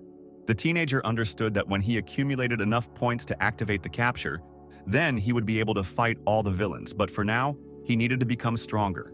After these thoughts, the boy ordered his slaves to release Shudong in order to fight her himself. The girl first asked why everyone obeys the guy and not her, and then clarified how the teenager was going to defeat her. And then Lin threw the ball, and Shuden could not resist the temptation and ran after it. Because of this, the attacker became even more angry because she wanted the student to fight with her seriously. And then he asked her why she decided that he was not serious. After all, while the girl was distracted, Lin tried to suddenly attack her, but the villainess was able to dodge. The fight continued in the same vein, where two opponents try to hit each other, but always managed to dodge. Shudong understood that at this rate she would waste all her spiritual power if she continued to remain in animal form. Then the attacker remembered how her sister taught her a technique with which she could give shape to her energy. The criminal decided to do as her sister taught her to create a spiritual body. Thanks to the fact that Shudong listened carefully to everything, in the end, she was able to create shadow cats. But the girl understood that she could only hold out for no more than 15 seconds. Then the villainess immediately ordered her cats named Grape, Strelka, and Griffin to attack the teenager. It turned out that these clots of energy that Shudong created would explode when ordered, and so she ordered them to surround Luan so that he could not escape. The girl's plan worked, because the shadow cats were able to quickly surround the hero and explode. So Shudong decided that she had already won this fight. But it turned out that Lin remained virtually unharmed after the explosion, so he struck the criminal again. And this time, Shudong did not have time to dodge because she was too surprised by how Luan withstood her attack. The girl did not understand how it happened that the guy remained unharmed after the bombs, because she definitely saw that they hit the teenager. Then, Lin explained to the attacker that he simply managed to copy the ability to harden the integument, which one of the girl's accomplices had, so this power protected him. And then the student admitted that he copied more than 20 skills and improved some of them with the help of points. And while Shuden was trying to understand what the boy was talking about, he himself added that his rival had already used up all her spiritual energy, so Luan was victorious in this battle. While the guy was approaching the attacker, she remembered the words of her sister, who said that girls would no longer tolerate offenders, but would become the strongest psionics. Then the criminal began to cry that Lin should not kill her, because then her sister would feel bad. The teenager reassured the girl because he didn't want to kill her, but simply decided to teach her a lesson. And in the meantime, he copied her power called the Shadow Cat. And in the end, the guy had only 32 points left. Shudong was very grateful to Luan for not killing her. Having dealt with the girl, the student ordered all his subordinates to go in search of the villains who had left. And in the meantime, Jiahao woke up. The protagonist's friend did not know what was happening, so he began to fight with those who were currently on their side. After that, the guy found Luan and asked what was going on here, and then thought that he and his friend had simply been captured. Lin told his comrade that he did not remember anything because he was hit by the villains. And then Jiahao decided to act according to the previous plan to defeat all the enemies. And then Luan told his friend that there was no longer any need to fight, because the people around them had ceased to be villains. The student did not want to reveal his strength, so he began to come up with a reason why their enemies became good, on the fly, saying that they just had a conversation, and after that the villains admitted their mistakes and wanted to correct themselves. In confirmation of the young man's words, his subordinates began to shout that they realized their guilt and wanted to change. According to Luan, the whole point is that he is simply a great speaker, and therefore was able to convince all the criminals. And in the end, Jiahao decided that there was no time to deal with this, because he needed to quickly find the 3 criminals who took his father somewhere. Lin warned that he had already told the teacher everything, but if help did not arrive in time, he would have to fight the 3 strong attackers himself. No one knew where the cave in which the criminals hid led, because even the end was not visible. And then Jiahao remembered about the exam that was about to start, so the guy apologized to his friend for the fact that they wouldn't make it in time. But Luan was not as offended as his comrade, because Jiahao had been preparing for him for several years, and Lin did not really want to be a psionicist. Meanwhile, the exam was about to begin, and all the examinees were already ready. Then Luan and Jiahao's comrades began to worry that the guys were still missing, because in this case, they might be disqualified as soon as the gates closed. The main character's rival from the previous stage also took the exam, who was dissatisfied with the fact that those 2 did not show up, and the guy was going to take revenge on them. The head of the Eastern District Administration, Wang Zhe, has already announced that there are only 10 minutes left before the start of the competition, so everyone is asked to refamiliarize themselves with the rules before the exam begins. Within 4 hours, all participants will need to get to the tower, which is located in the center of the park where everyone was located. This competition would be observed by the Surveillance Department, the Security Department, and the Presidium. And when they were all ready, the final test began. The gates began to open, and all the examinees were already preparing for what they were about to go through. But the main character and his friend never showed up, which made their comrades worry. The absence of the young men was noticed not only by their acquaintances, but also by Lily and her boss, who tried to find the teenagers in the crowd, but to no avail. And for the students, this was not the time to think about the exam, because first of all, now they need to hurry up and save Jiahao's father. Lin realized that he would need glasses for the battle, so he ordered the two men to do some mischief somewhere so that they would be hated. And the main character told the rest that they need to speed up the pace, but first they need to develop a plan of action. And then they were interrupted by a man whom Luan had already seen at his friend's house when he noticed the tracks. The girl also recognized the intruder, saying that his name was Qikui, and then added that he should let everyone through because she wanted to see her sister. Then the criminal said that Shudong was troublesome, and then added that when she gets into trouble for this, she shouldn't blame him. Qikui did not suspect any trick, and then the girl asked him where they were going, to which he replied that they were in search of treasure. Then Lin asked his friend why they captured his father, and he explained that it was all because the man was developing land ownership, so he was familiar with the area, and the villain needed a guide to find spiritual stones. But the guys knew that there was little spar in their city, so they did not understand why the criminals decided to look for something here. And then Luan realized that the villains were heading to the park, because there were now a lot of miraculous medicines that had been prepared for the examinees. Meanwhile, the exam was strictly controlled, and everyone was watching that only 10 minutes had passed, and 2 had already passed the first obstacles, which means that this year the participants are very strong. Jiahao began to doubt his friend's words because the exam has serious security system, so going there for the sake of spar is like signing your own death warrant. In addition, this year their mentors group is responsible for safety, so it will be almost impossible to achieve results. And while the guys were talking about their teacher, unknown people in hoods came to him. These strangers turned out to be criminals who began to attack the group in charge of security. The psionics did not have time to react, so the tower, to which all the participants were rushing, was damaged by the explosion of the attackers. The hooded strangers did not stop at one department and went through the rest, causing harm to people in the building. The stranger was asked where Commander Gu was, and he replied that the commander and his men were all already defeated. Then guards from the gathering place of the district security subdivision tried to contact the people in the tower. The villain heard this and told the others to respond to the guards and inform them that everything was under control, so there was no need to worry. And then, the district chief said that everything was in order and nothing unusual, so everyone should return to their positions. The attacker noted that the boss values his personality much more than the lives of those participating in the test. Lily and her mentor realized that something was wrong, so the girl used her power of invisibility and disappeared from the criminals unnoticed. Meanwhile, the district chief asked the villains who they were and what they were going to do.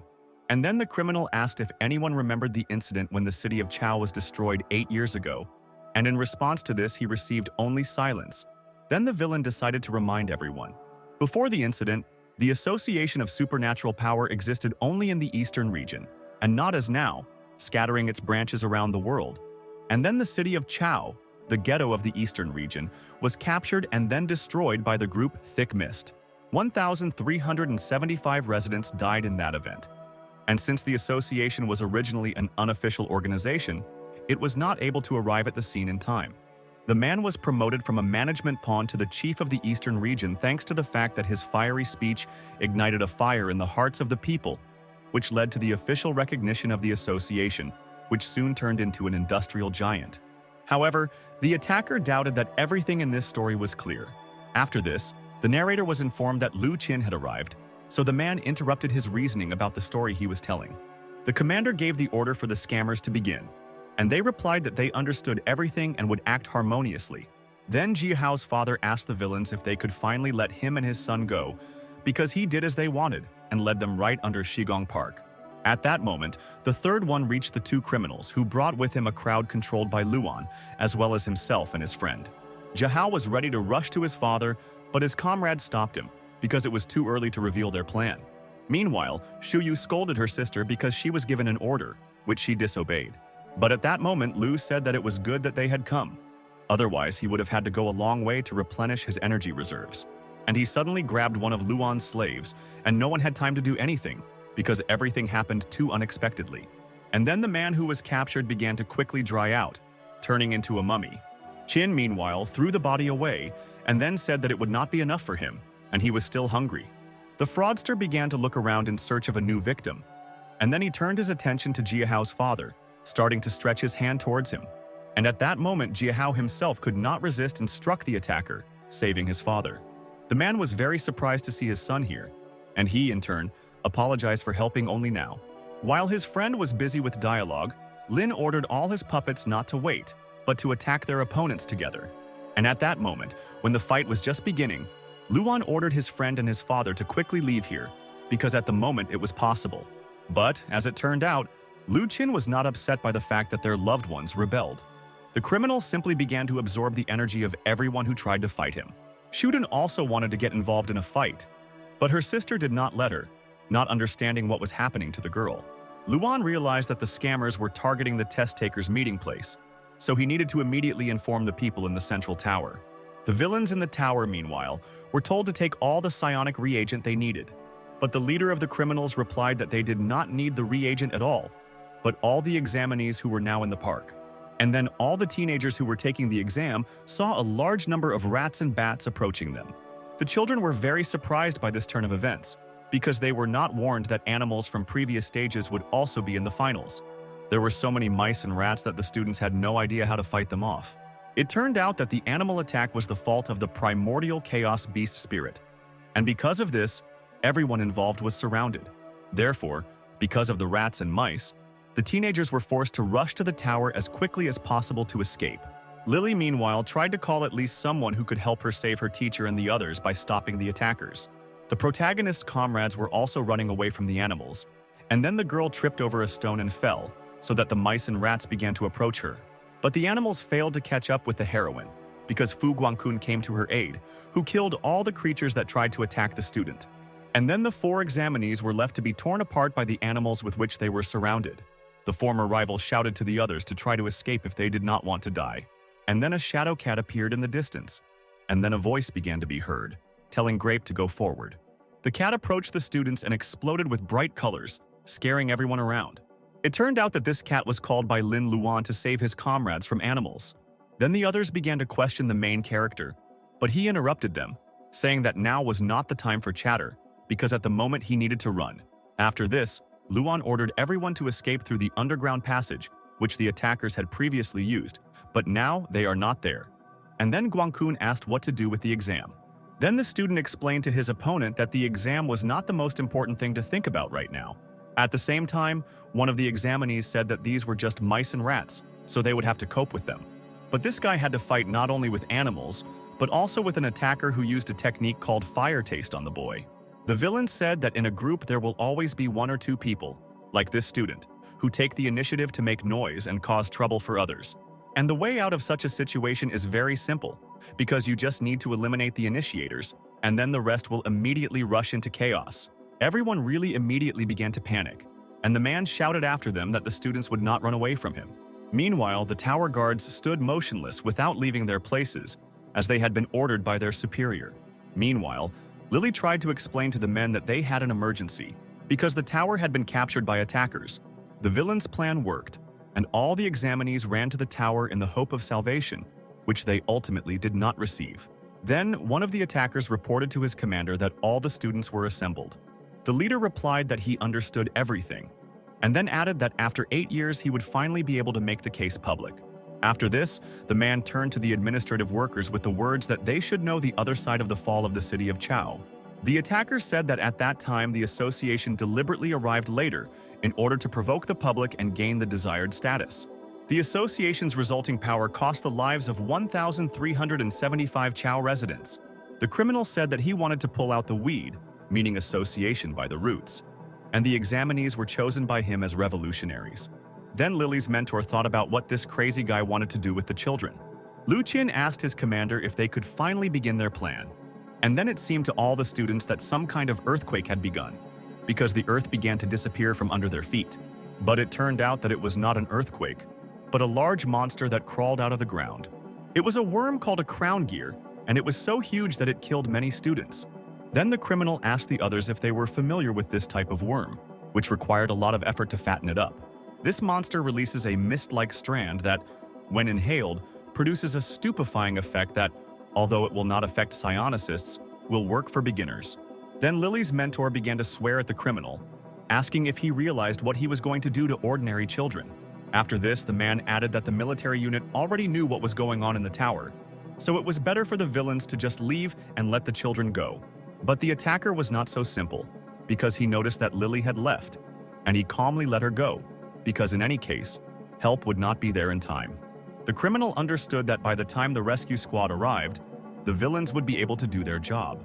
After this, the worm was ordered to begin, and he began to do everything as the criminal had described earlier.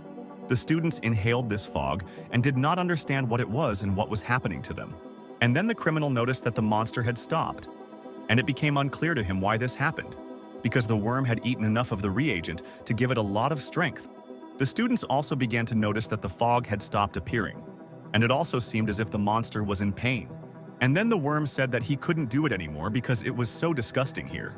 It turned out that even the criminals themselves did not know that this worm could talk, because they were very surprised by this fact. Then the worm began to scream that he wanted to get out, and then shouted something about a fierce claw. Half an hour ago, the main character and his comrades were running away from criminals and trying to get to the exit where they would be safe. Here the heroes thought about what would happen to the rest of the examinees, and this thought made Luan stop. After this, the guy said that he had a strong call of nature and ran away, promising to return. The others tried to call the teenager to stop, but to no avail. Then the friend of the boy who ran away said that the boy knew what he was doing, so he could go. The student understood that he currently had few points, so it would be difficult for him to defeat anyone, so he needed to quickly earn more. The teenager's subordinates did everything they could to make themselves hated, because they behaved horribly in public, telling movie endings and pretending to be exhibitionists. And then the young man began to feel waves of spiritual power, realizing that they were from reagents prepared by the Association for Examinees, so he decided to find a warehouse that should be somewhere nearby. Then the guy noticed a large worm that was crawling out of the ground, which the student definitely did not expect to see. The teenager did not understand where this disgusting worm came from in the park, because he had never seen anything like it before. But it seemed to the guy that this worm did not pose any threat and looked quite friendly. But that was not the case, because this monster suddenly opened its mouth, showing the boy that he clearly posed a threat. After this, the monster flew up, wanting to attack the young man, jumping on him. But the worm did not manage to eat the student because he reacted in time and dodged. And while Lin was thinking that the worm obviously belonged to the villains and why it was so big, the monster itself disappeared somewhere at that time. And then it dawned on the teenager that the worm had not disappeared, but had gone underground. But the boy realized this too late, because the creature was already under him with its mouth open.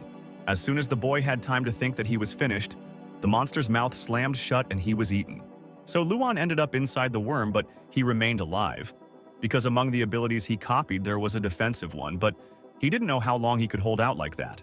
The student decided that he would gut him out using an ability called a ferocious claw. But then the boy decided that if this monster belonged to the criminals, then he could wait in the belly until the worm itself delivered Luan to the villains. Although the plan was good, the main character had to endure a place in which he was disgusted to be. Then the guy felt that a worm was crawling somewhere, and then he heard the voices of other guys. It was then that the boy decided that it was time to activate the fierce claw and kill the monster from the inside. Thus, the main character killed a monster that could harm a large number of children.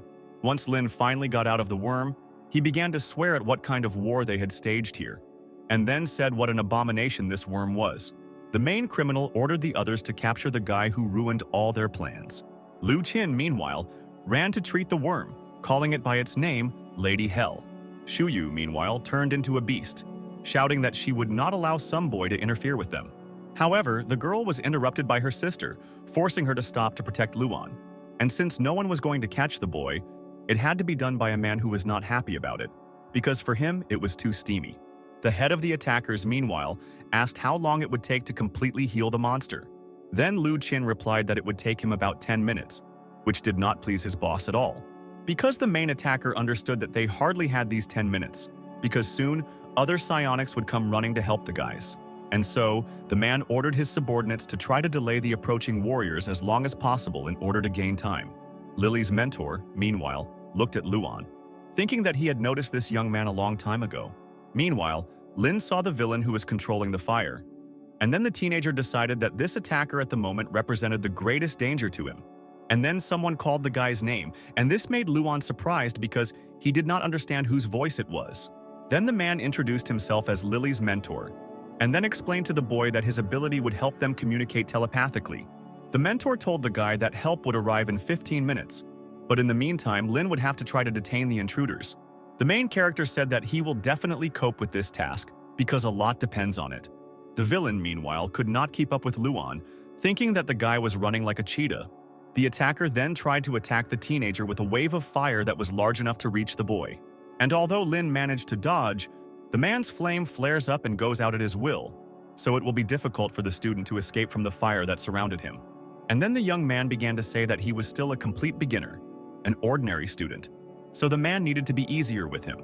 But the villain didn't really care about the guy's words, so he used an ability called Heat on him. However, the teenager didn't even have to dodge because he used a block and a protective field.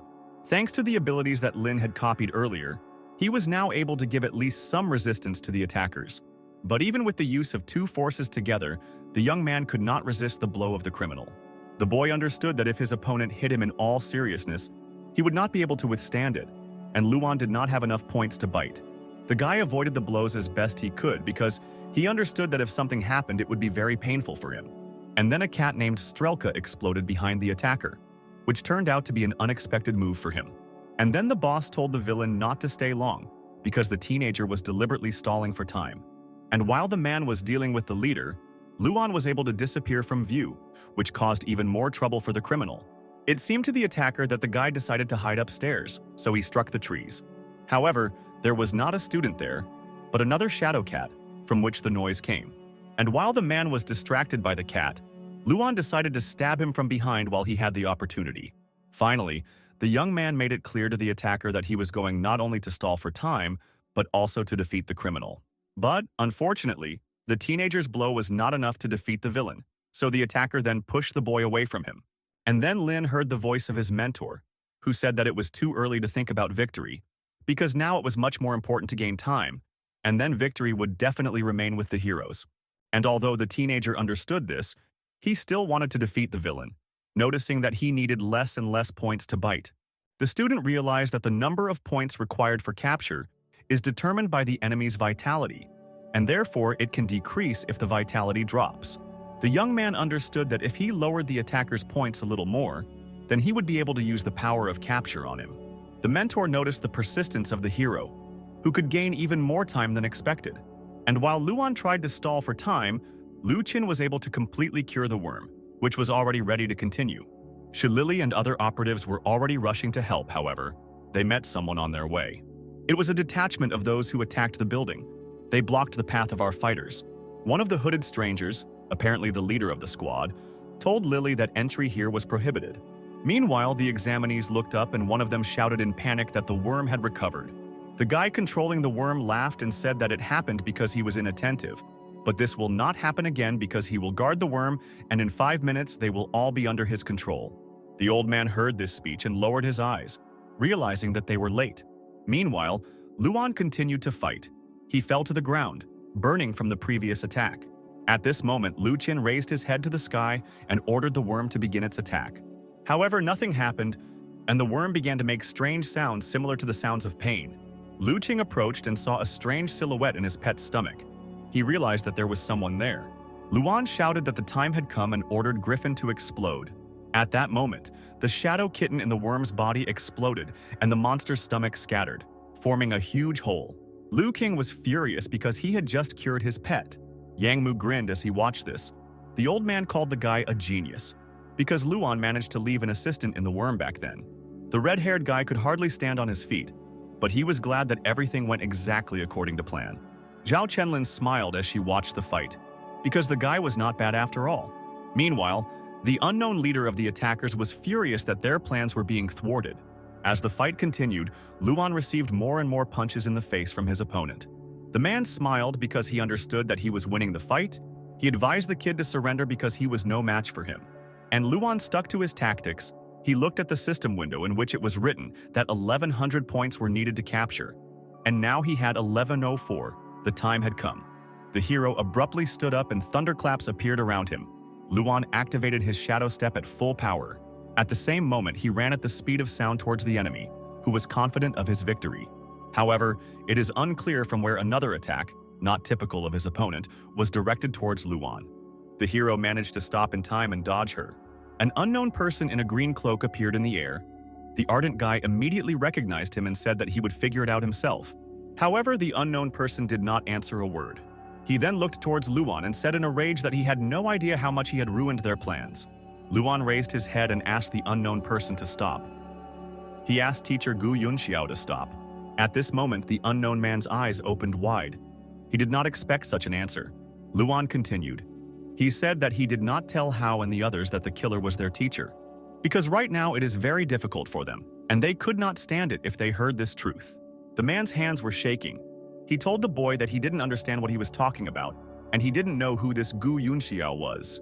Luan shouted that he himself didn't want to admit it, but all the threads led to this, no matter how much he didn't want to.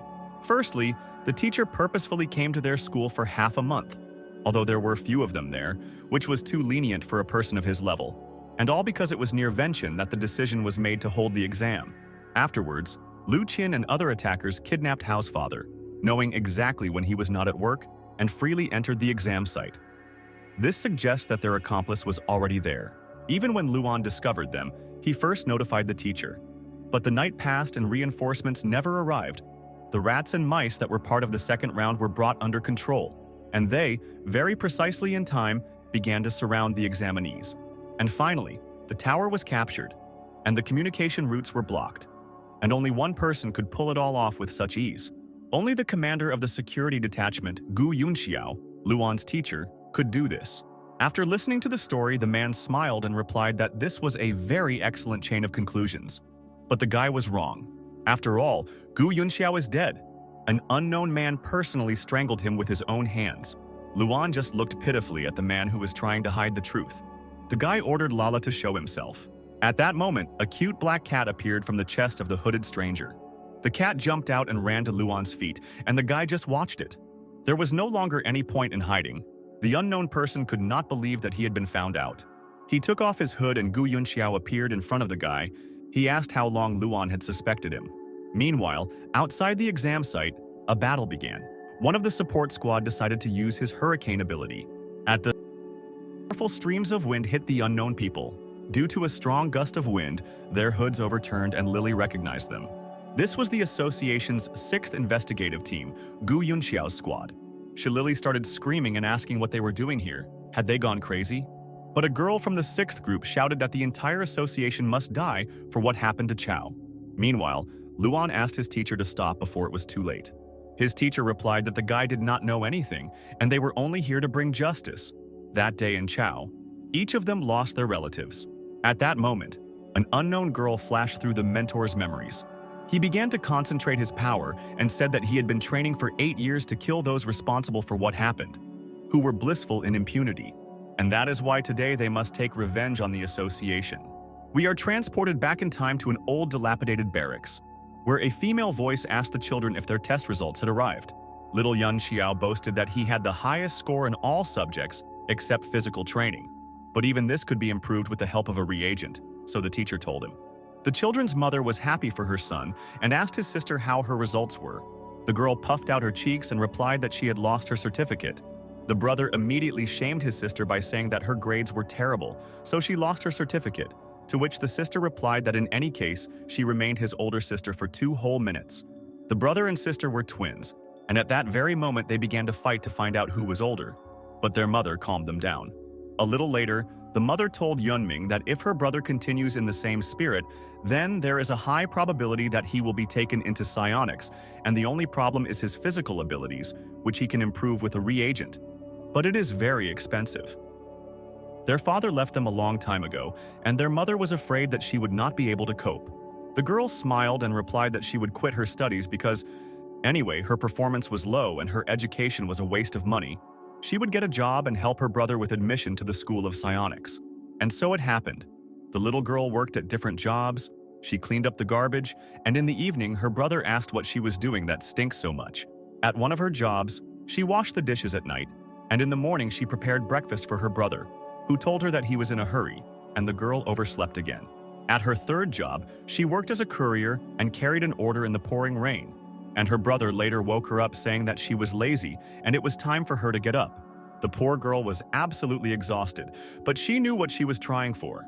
And one fine day, Yunxiao burst into their house with the words that he had been accepted into the specialty of psionics.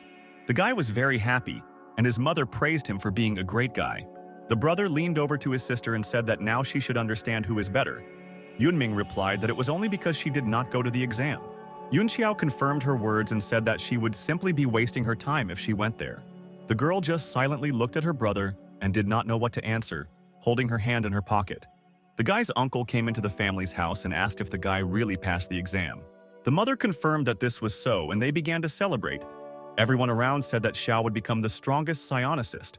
The boy was slightly embarrassed, but he was sincerely happy that everyone around him was praising him and that he was the best. His older sister watched everyone rejoice for her brother and squeezed something in her hand. Some piece of paper that once seemed very important. After some time, the city of Chao was destroyed. A tearful Xiao screamed the name of his sister and mother while trying to find them under the rubble. He shouted their names more and more furiously and raked the collapsed house with all his might. At that moment, a bloody body appeared from under the rubble. It was his older sister Min. Xiao shouted his sister's name and tried harder and harder to pull her out from under the rubble. But suddenly, with his tear-stained eyes, the guy drew attention to the strange piece of paper that his dead sister was clutching. The unfortunate guy pulled it out of Ming's hands to look. What he saw, he could not imagine. He remembered the words of his sister, who said that she had lost her certificate and that she would drop out of school and help her brother with admission to the psionic school. And he also remembered that he had said that this was the right decision because she would have wasted her time. In Min's hand was her certificate, according to which she had the highest score in all subjects. Xiao began to cry as hard as he could, only now he realized what his sister had done for him. She sacrificed her future for the sake of her younger beloved brother, who now sits next to her corpse. 2 years after joining the association, Xiao accidentally stumbled upon the truth about what happened back then in Chao. Just one note, that an incident was discovered in Chao and instructions to temporarily do nothing. That is why now he will make every resident whose hands are stained with Chao's blood pay for their deeds. It is time to eradicate the association. Luan shouted to the teacher that he once said that he wanted to change the association for the better. However, his teacher, mired in hatred, had already raised his brush to summon the ink cell. At the same second, drops of magic ink fell near the guy and the cat. Suddenly, the spots rushed upward and formed a dense cage that restrained the hero. Xiao ordered Luan to sit here and not try to disturb him. The teacher turned around and ordered Qi Kui to help the other units deal with the reinforcements and buy them time. However, the fiery thug first wanted to deal with the guy who was running like an animal and was now immobilized. An enraged Xiao turned around and reminded him of what he told him to do. Qi Kui was frightened by the leader's gaze and replied that he understood the order. Luan tried to break the cage, but he soon realized that at the moment he could not overcome it. However, suddenly someone appeared next to him. The guy looked up to see who it was. It was an angry Zhao Shuyu who wanted to kill the guy for what he did to her sister. At that moment, Luan realized that he was finished. At the same time, the battle, which took place outside the exams, had already dragged on and everyone was tired. The blonde man from the defensive squad ordered his opponents to surrender. After they saw that the exhausted guys rushed forward, the blonde ordered his subordinates to surround the tower and save the examinees. However, suddenly he heard something and strange spots appeared in the sky. Instantly, they were hit with blows of paint that were so sharp that they pierced the ground. In the sky in front of them, there was him. The blonde recognized this man. It was Gu Yunxiao. He warned his soldiers about the danger and advised them to be 120% alert. After all, their opponent is not just a soldier but a legendary fighter nicknamed the Beautiful Panguan. At the same second, an enraged Xiao uses one of his abilities, Panguan Buddha. Meanwhile, Luan begged the girl to understand him correctly, because he did not do anything with Qingni. They are decent people. However, the angry girl did not listen to him. She said that the guy had a good tongue, but unfortunately, this would not help him. Suddenly, her sister appeared behind her and screamed for Shuyu not to touch him. She raised her hand to her throat and threatened that if she killed the guy, she would say goodbye to her life. The girl burst into tears and shouted that the fact is that she belongs to Luan. The sister did not expect to hear these words, and Luan was shocked. Shuyu became even more furious and shouted that the guy was definitely finished now. Meanwhile, Xiao finished the fight and the Buddha projection disappeared. The entire team that moved to help the students was bound by the force of the leader of the uprising. The blonde raised his head with difficulty and said that Beautiful Panguan was very mistaken. The guy turned around and replied that he would save his life so that he could see with his own eyes the beginning of changes. He contacted Lu Qing and asked how their worm was doing. The guy replied that everything was fine, and this time everything would work. At that moment, the worm sprayed poisonous clouds and all the examinees fell into a strange sleep, as if they were under control. An old man watched all this from a safe distance. He couldn't believe that all they could do was watch the students being taken control. At such moments, Yang Mu hated himself for not being able to fight anymore. The old man turned to the girl, saying that now only her clone is here, who can exchange information with others so that they call for help. The girl answered the sage that she had already done everything. But the catch was that due to recent events, a large number of troops had gone on missions, and besides, Xiao had scattered smoke bombs everywhere. In a word, now the only possible reinforcement is a detachment of the red shell. She asked the old man whether he thought it was good or bad if they came here. The old man just bowed his head and didn't answer. Meanwhile, Xiao ordered preparations to lift the siege when he heard that the examinees had been taken under control. The old man considered the decision about the red shell. Now there is still a chance to save and restore the students, but if they are taken away, then nothing can be done to help them. So even if there are casualties, it is still better than being completely defeated. Chenlin smiled sweetly and replied that she had already made a request for their transfer, and they were about to arrive. A red glow suddenly appeared above the battlefield. Xiao turned around, feeling a strange pressure. Meanwhile, Shuyu swung at Luan in rage. However, she did not strike him, but attacked the bars of the cage around the guy, which began to dissipate. At that moment, the girl grabbed the hero by the shirt and pulled him towards her. She told Luan that if he let Qingni down, she would rip his throat out. In any authorized organization, a critical moment may come that can lead to a clash, and it is at such a time that the need for the power of a secret weapon arises.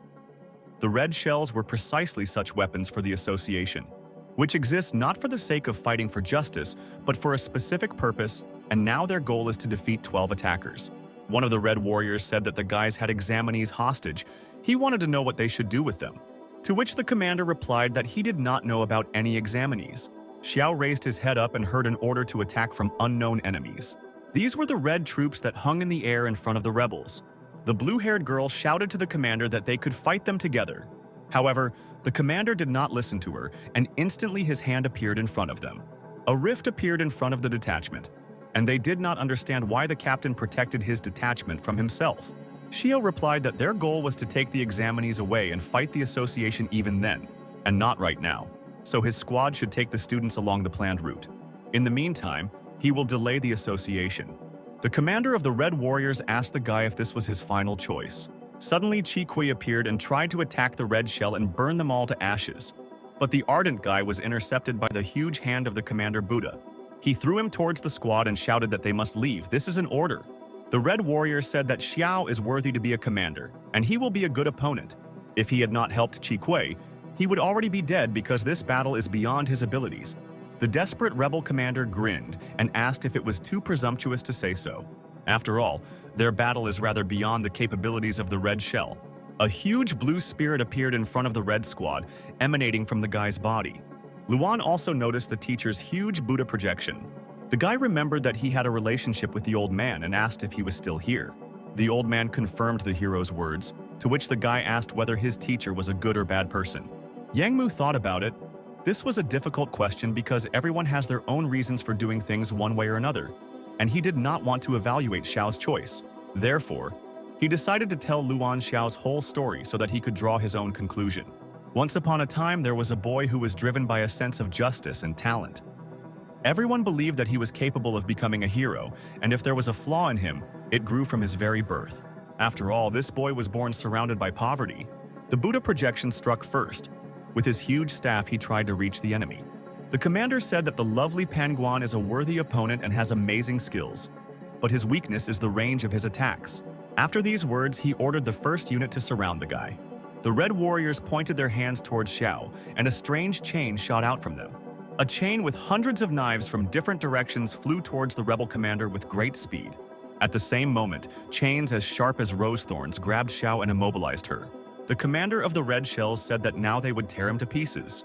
The rebel raised his head and replied that he could not dream of it. The guy, through the pain, raised his hands in the air and began to spin the spear. At this moment, his colossal projection exactly repeated the movements of the creator. Xiao then slammed into the ground and his projection did the same, creating a destructive wave. Some red warriors could not withstand the force of the blow and flew away. The commander of the red shells shouted that while Xiao was attacking, he was vulnerable and he needed to be attacked right now. The second unit did not wait and immediately began to attack the guy with the Hammer of Paradise skill. Xiao raised his hands up and tried to defend himself from them. At this moment, he only wanted Lu Qing to take the disciples away quickly. Meanwhile, a group of students under control were leaving in an unknown direction. The commander ordered his soldiers not to stop and to starve the enemy to death. All this was observed by Shi Lili, who did not understand why Gu Yunqiao was protecting the others while the red troops were beating him to death. At this time, Luan was already rushing to help. He said that his mother had told him about the defeat of the city of Chao. Meanwhile, the teacher's strength was already running out. The commander noticed that Buddha was weakened. Now is the best moment to attack. But suddenly the shadows of different people appeared in front of Xiao. It was his squad that came to the rescue. They decided to defend the commander to the last. Xiao shouted at the top of his lungs that he ordered them to leave. But the guys disobeyed and rushed into the attack. One of them said that if it weren't for Xiao's leadership, there would be no point in their uprising, and they swore with their lives to be with him to the end. The Red Warrior only laughed at this because after the battle they had no supernatural power left. Two squads clashed with each other, the Red Shell and Gu Yunqiao's squad. They remembered the commander's words that their goal was to take the examinees away because the enemies are very strong psionics of the association and there is no need to oppose them and die. But it was too late. At that very second, the entire rebel detachment was brutally killed. The wounded Xiao screamed with all his might for them to run away. Sharp thorns pierced the blue-haired girl's chest. At the same moment, the red chain of death cut her in half right in front of Xiao's face. The commander's eyes filled with tears. All the people who were with him to the end and believed him were killed by the association. Again, the commander of the Red Warriors was surprised that the guy still had strength. He felt that the atmosphere had become more dangerous. Xiao's rage knew no bounds. All his rage began to take on physical form. He screamed and cried at the top of his voice, and from such shock a new version of Buddha was born. Xiao looked into the eyes of his enemies and shouted that he would kill them all. Suddenly someone called him, calling him commander. Xiao was surprised and turned around. It was Lu Qin, one of his squad, who was leading the disciples away. Xiao couldn't understand what he was doing here because he should be near the students now. The Red Warrior ordered to begin. At the same second, the guy's hand in the center of which was a huge mouth reached out to Xiao. The guy pierced the body of the white-haired rebel right through. The pale killer raised his eyes and, smiling, asked for forgiveness from his former commander. The moment he pulled his hand out of Xiao's body, Luan and Qingni came running. The hero was shocked by the picture he saw. The traitor's hand began to gradually suck the energy from Xiao's body. The hidden boys smiled and told the commander that it was all over now. Xiao, who was coughing up blood but was still conscious, could not believe that he had been betrayed. Lu Qin jumped away from the rebel and Xiao still stood on his feet, even with such a serious wound. The guy in the hood said that he was waiting until the commander had no strength left because his ability was not that good in recovery. One of the Red Warriors asked if this guy was a traitor, to which another Red Warrior replied that he was not. He was originally their man. Lu Qin unbuttoned his jacket and pulled out a red badge that looked like a shield. Xiao recognized him immediately. It was a sign of association. Now he realized that Qin was one of them. Since everything was revealed, the guy decided to introduce himself. He is a spy for the secret department of the Red Troops. He was assigned to Commander Xiao 2 years ago. The association immediately realized that something was wrong with Xiao, a native of Chao City. Talented, extremely stubborn, with a strong sense of justice, such a person could not simply be allowed to take a high position without insurance. Then they discovered 2 years ago that he and the 6th Detachment were planning something against them. But they did not dare to stop them immediately due to lack of evidence. After all, they were extremely prudent, and also very capable guys. It would be extremely wasteful not to take advantage of their talents. Hearing the whole story, Xiao rushed to attack Lu Qing. The guy only regretted that until today they had helped them very well. He then gave the order to the Red Warriors to finish everyone off. While Xiao fought with the warriors, Qin thanked him for treating him well, and thanks to the commander, the guy became stronger and grew in his abilities. He smiled gloomily and inhumanly, saying that Xiao made an ideal commander. Exhausted and wounded, Xiao continued to fight off enemies alone in every possible way. It seemed that he was holding on only on his unbending fortitude. Qin said that all these students whom Xiao planned to take with him to raise as rebels, he could still take with him. After all, his department in the Red Troops needs spies. but the whole world will only know that the attacker Gu Yunxiao and his squad kidnapped them.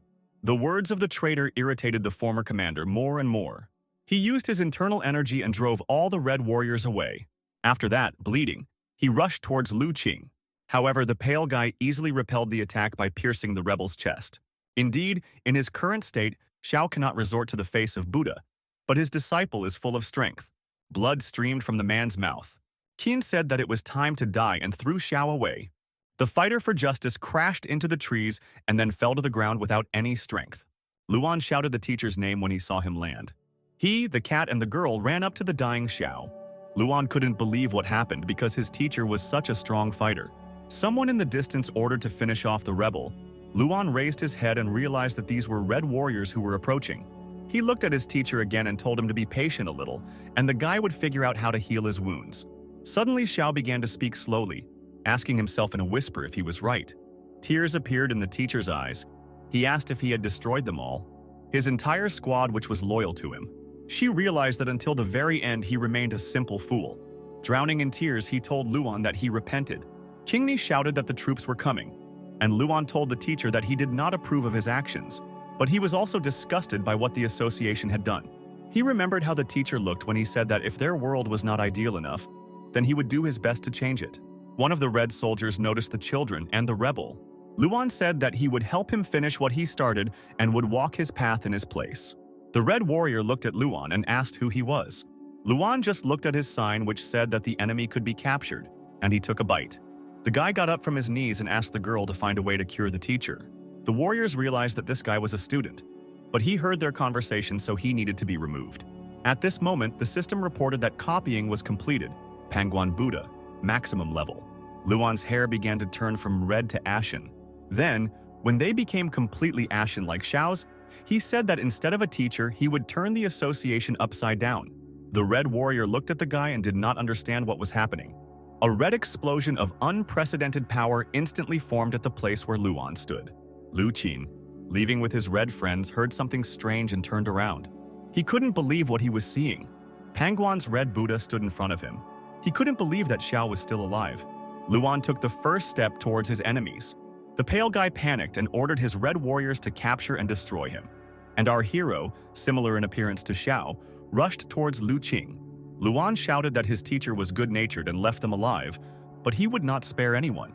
The Buddha projection summoned its staff to attack. He then slammed into the ground. A huge red energy of pure rage pierced the ground and destroyed everyone within the blast radius. Lu Qin watched his soldiers die one after another as something red rushed straight towards him. He didn't have time to react when Luan's fist immediately flew into his face. The force of the impact was so high that the guy rolled several meters before stopping. His face was smashed into pieces and his nose was broken. One of his subordinates sat down next to him and asked if he was okay. Without answering Comrade Qin, he grabbed him with his hand. The warrior did not understand what was happening, and all the vital energy gradually left his body and passed on to the guy. A couple of seconds later, the warrior was lying on the ground and Qin stood up. He realized that it was not Xiao, but that nasty boy. But where he got the Buddha face ability remains to be seen. But he didn't have time to find out because Luan was already in front of him. The fast guy again hit the traitor right in the face. However, Qin was not so simple and managed to grab it with his hand. He told Luan that he was not as strong as his teacher, and his sucking ability was much stronger than the guy's. Luan's power gradually began to pass to Qin, who laughed loudly. But the hero had an ace up his sleeve. He turned his hand into sharp claws.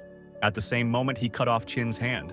The villain began to scream at the top of his lungs because his most powerful weapon was cut off with one swing. Luan did not stop and struck multiple blows with his claws at Lu Qing. The traitor's body was cut like butter, and more wounds appeared on it. He called out to the only thing that could save him right now, his worm. A huge carnivorous worm heard its owner and was already rushing to his call. It's amazing how such a huge creature covered such a distance in a short time, but it was already standing behind Luan. Bleeding Lu Qin ordered the worm to kill the guy. The animal obeyed and at that very second released its sticky saliva at the hero. The saliva got into his back and, like a web, prevented the guy from moving. Meanwhile, the wounded Lu Qin tried to take advantage of the situation. Luan got angry. He turned his hand into a claw and told the worm not to even think about trying to take away his power. After these words, the guy jumped on the enemy and struck him in the stomach. Luan had to cut the worm, but nothing happened because he was fed up with the ability to heal wounds, and now his regeneration has increased several times. The worm decided to counterattack and again spat out its saliva at the hero. The saliva tied Luan like strong ropes. The guy realized that coping with a spiritual animal of such size was more difficult than he had imagined. Meanwhile, the wounded Chin, missing one arm, ran further into the forest and was glad that the worm had delayed his opponent. Luan also understood this. He knew that fighting with an animal was not a very good option, because then the squinted guy would leave. He watched his enemy go further and further. He urgently needed to come up with something. Suddenly, his new allies appeared in front of the hero, Zinni and Lala. This was very opportune. The guy was very happy about the appearance of the duet. Zinni stood in a welcoming pose and said that the cat heroine and her favorite were already here. Lala confirmed her words with a loud meow. Help is of course good, but Luan was interested in what happened to the teacher.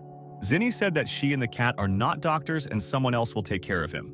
She remembered Lily, who said that she would take care of the teacher, and they should go help Luan. The girl said that they would deal with this worm and let the guy catch up with that squinting guy, but Luan doubted that they could handle it. Two furious cats looked at the guy aggressively. Zinni's fur stood on end, and she said that not a single mortal dare doubt the cat heroine and her favorite. Luan realized that it was better not to argue with the girl and wish them good luck. Then he ran as fast as he could towards the undead enemy. The girl and the cat were left alone with the worm, and Zinni was happy that she would finally be able to show herself in action. The worm did not attack, but looked at the strange cats, to which Zinni said that it was clear from him that he was timid. After these words, the worm opened its hellish mouth and spat its saliva into them.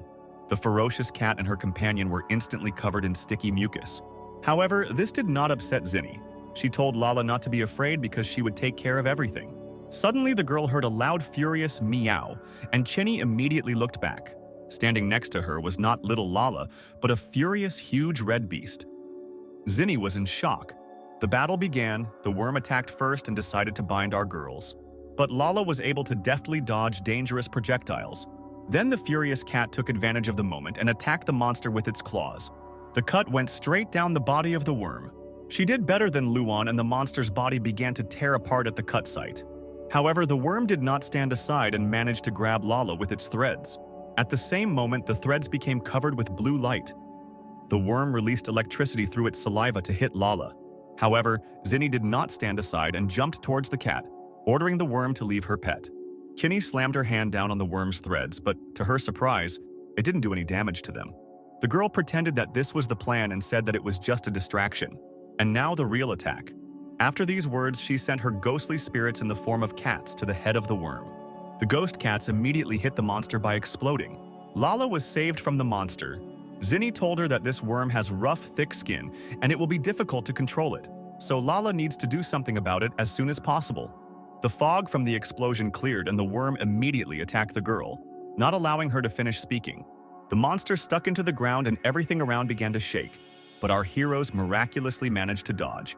Lala stood up and immediately began to form a strange ball with her mouth. Immediately, the ball became larger, and the cat shot a bomb at the annoying worm. Lala was pleased with herself. She knew that people couldn't survive something like this.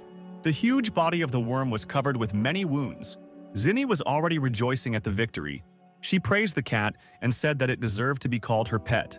The body of the worm had split into several pieces, and now it looked like sliced sausage. But victory was still far away, because each part of the body began to turn into a separate small worm. The worms released smoke, and the girl became angry because of the monster's vitality. Zinni covered her nose. She realized that this was the same smoke that was used on the students, and she did not want to become weak-minded. Meanwhile, Luan used his shadow step at full power and was already catching up with his opponent. He quickly overtook the cripple and happily jumped on top of him. The moment he found himself above the head of the squinting guy, Luan activated the face of Buddha, and a huge red projection hit the traitor with its weapon. The force of the blow was colossal. Lu Qing immediately lost his arms and legs. He could no longer escape and began to beg for mercy. He said that the main villain here is Gu Yunxiao, and he is on the side of justice because he is a secret agent. The traitor began to cry. He told Luan to go and look for Xiao to kill, and not him. Suddenly, Qin heard a meowing sound next to him. It was a purple ghost cat. After a cute meow, the cat exploded right next to the guy's face. Qin screamed. His face was disfigured, and he called Luan all sorts of names. He just looked at the pathetic traitor. Then he replied that the guy had no right to condemn the teacher. After all, his entire family died, and in his place Luan would not have lasted so many years in a sober mind. The association is not the direct culprit, but it is connected to what happened. The teacher captured the students only to tell them what the association really is, and not to harm. He remained decent until the very end, unlike Lu Qin, because he used the teacher and his comrades, looking for benefits and considering himself right. But the most disgusting thing about this guy is that he squints. After these words, Luan attacked Lu Qing with many cats, which made him a scarecrow. The guy didn't understand Luan's last sentence. It seemed to him that he was just looking for an excuse to beat him up. Luan replied that he planned to maim him half to death to give him time to think about his behavior. But Lu Qin simply laughed at this because his ability makes him immortal. But the hero's strength is already running out. After this, the traitor opened his mouth wide and ordered everyone to go to him. At the same moment, hundreds of examinees approached the battlefield under control. Luan watched as he was surrounded because he had completely forgotten about them. Lu Qin mocked. He said that there are several hundred students here. Will the red-haired guy have the courage to kill them all? At that same second, one of the students thoughtlessly attacked Luan, but he easily dodged. The zombie students continued to run after the guy, but he was fast and easily ran away due to the shadow footsteps. The traitor said that he and Xiao are very similar. They are both merciful and cannot harm the innocent, which is why Luan himself will be the reason for his defeat. But the guy didn't lose heart. He replied that since you can't kill them, you can just knock them out. After this, the hero began to hit the students so that they would lose consciousness, but without causing fatal damage. After a few minutes, Luan began to get tired. He understood that these were the strongest guys entering, and he did not expect that it would be so difficult. Now he has 1,000 points. Each will require 20, and don't forget about the main enemy. Meanwhile, his opponent stood in the middle of the crowd and shouted that he was forced to admit that people like Luan are born once every decade, and he is the strongest among all the examinees in the country. But if he thinks that this is enough to resist the association, then he is a fool and crazy. Indeed, today the association has strengthened its position and is widely known. It has more monster-level masters than stars in the sky. And in this world, psionics either join them or die. After these words, the traitor put his hands on the two students and sucked the life force dry. Smiling, he said that tomorrow's news would announce how Luan and his teacher killed these two students. Luan flew into a rage. He activated his shadow walk and jumped at his enemy. The guy was ready to tear him to shreds, because he associates him with that very dark side of the association. But suddenly he felt a sharp pain in his chest. The guy did not reach the target and immediately fell to the ground. His head was spinning, his body ached, and his legs did not obey him. Luan realized that he had no more strength left. Lu Qin mocked more and more.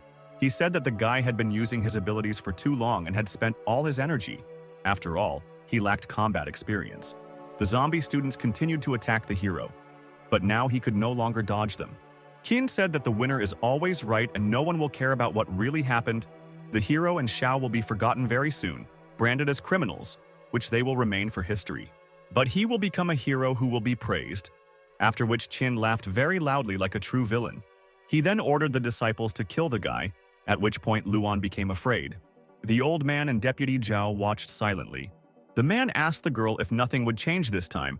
He also asked her to suppress the bad news about the security department as much as possible. The girl smiled and said that newly hatched chicks throw off their unhatched brothers. Nature has always been cruel, but people have never called it evil. Man is also a part of nature. He is no different from other creatures, and Darwin's law reigns on Earth. So a pessimistic view of the future will only lead him to the grave faster. The old man replied that people are not like that, and Hao appeared on the horizon looking for his friend. In addition to Hao, other comrades also came who were looking for Luan. Luan heard his friend's voice and responded to his call, shouting that he was here. Fu Guangqun ordered the students to listen carefully. All the people on the battlefield are under control, and therefore need to be stunned, not killed. Zhao was surprised at what she saw, and the old man only smiled imperceptibly. On the field, there were not only students but also adult men who fiercely wanted to make their children human. Guangqun asked his father to urgently convene people. All these men are psionic slackers who owe him money, one call, and everyone is assembled, because his father is a member of the state committee. One of the formidable men approached Guangqun and reported that soon other comrades would arrive in time, and if everything suited the gentleman, then could he put in a word for them in front of his father? The guy answered in the affirmative. At that moment, Hao gave the arrogant man a kick in the ass and told him to go save people and not show off. The angry guy said that he just talked a little, but at that moment Hao invited him to measure his strength. Whoever stuns the most people won, Guangkun agreed. Together, the children and psionic fathers began to win the battle over the zombie students.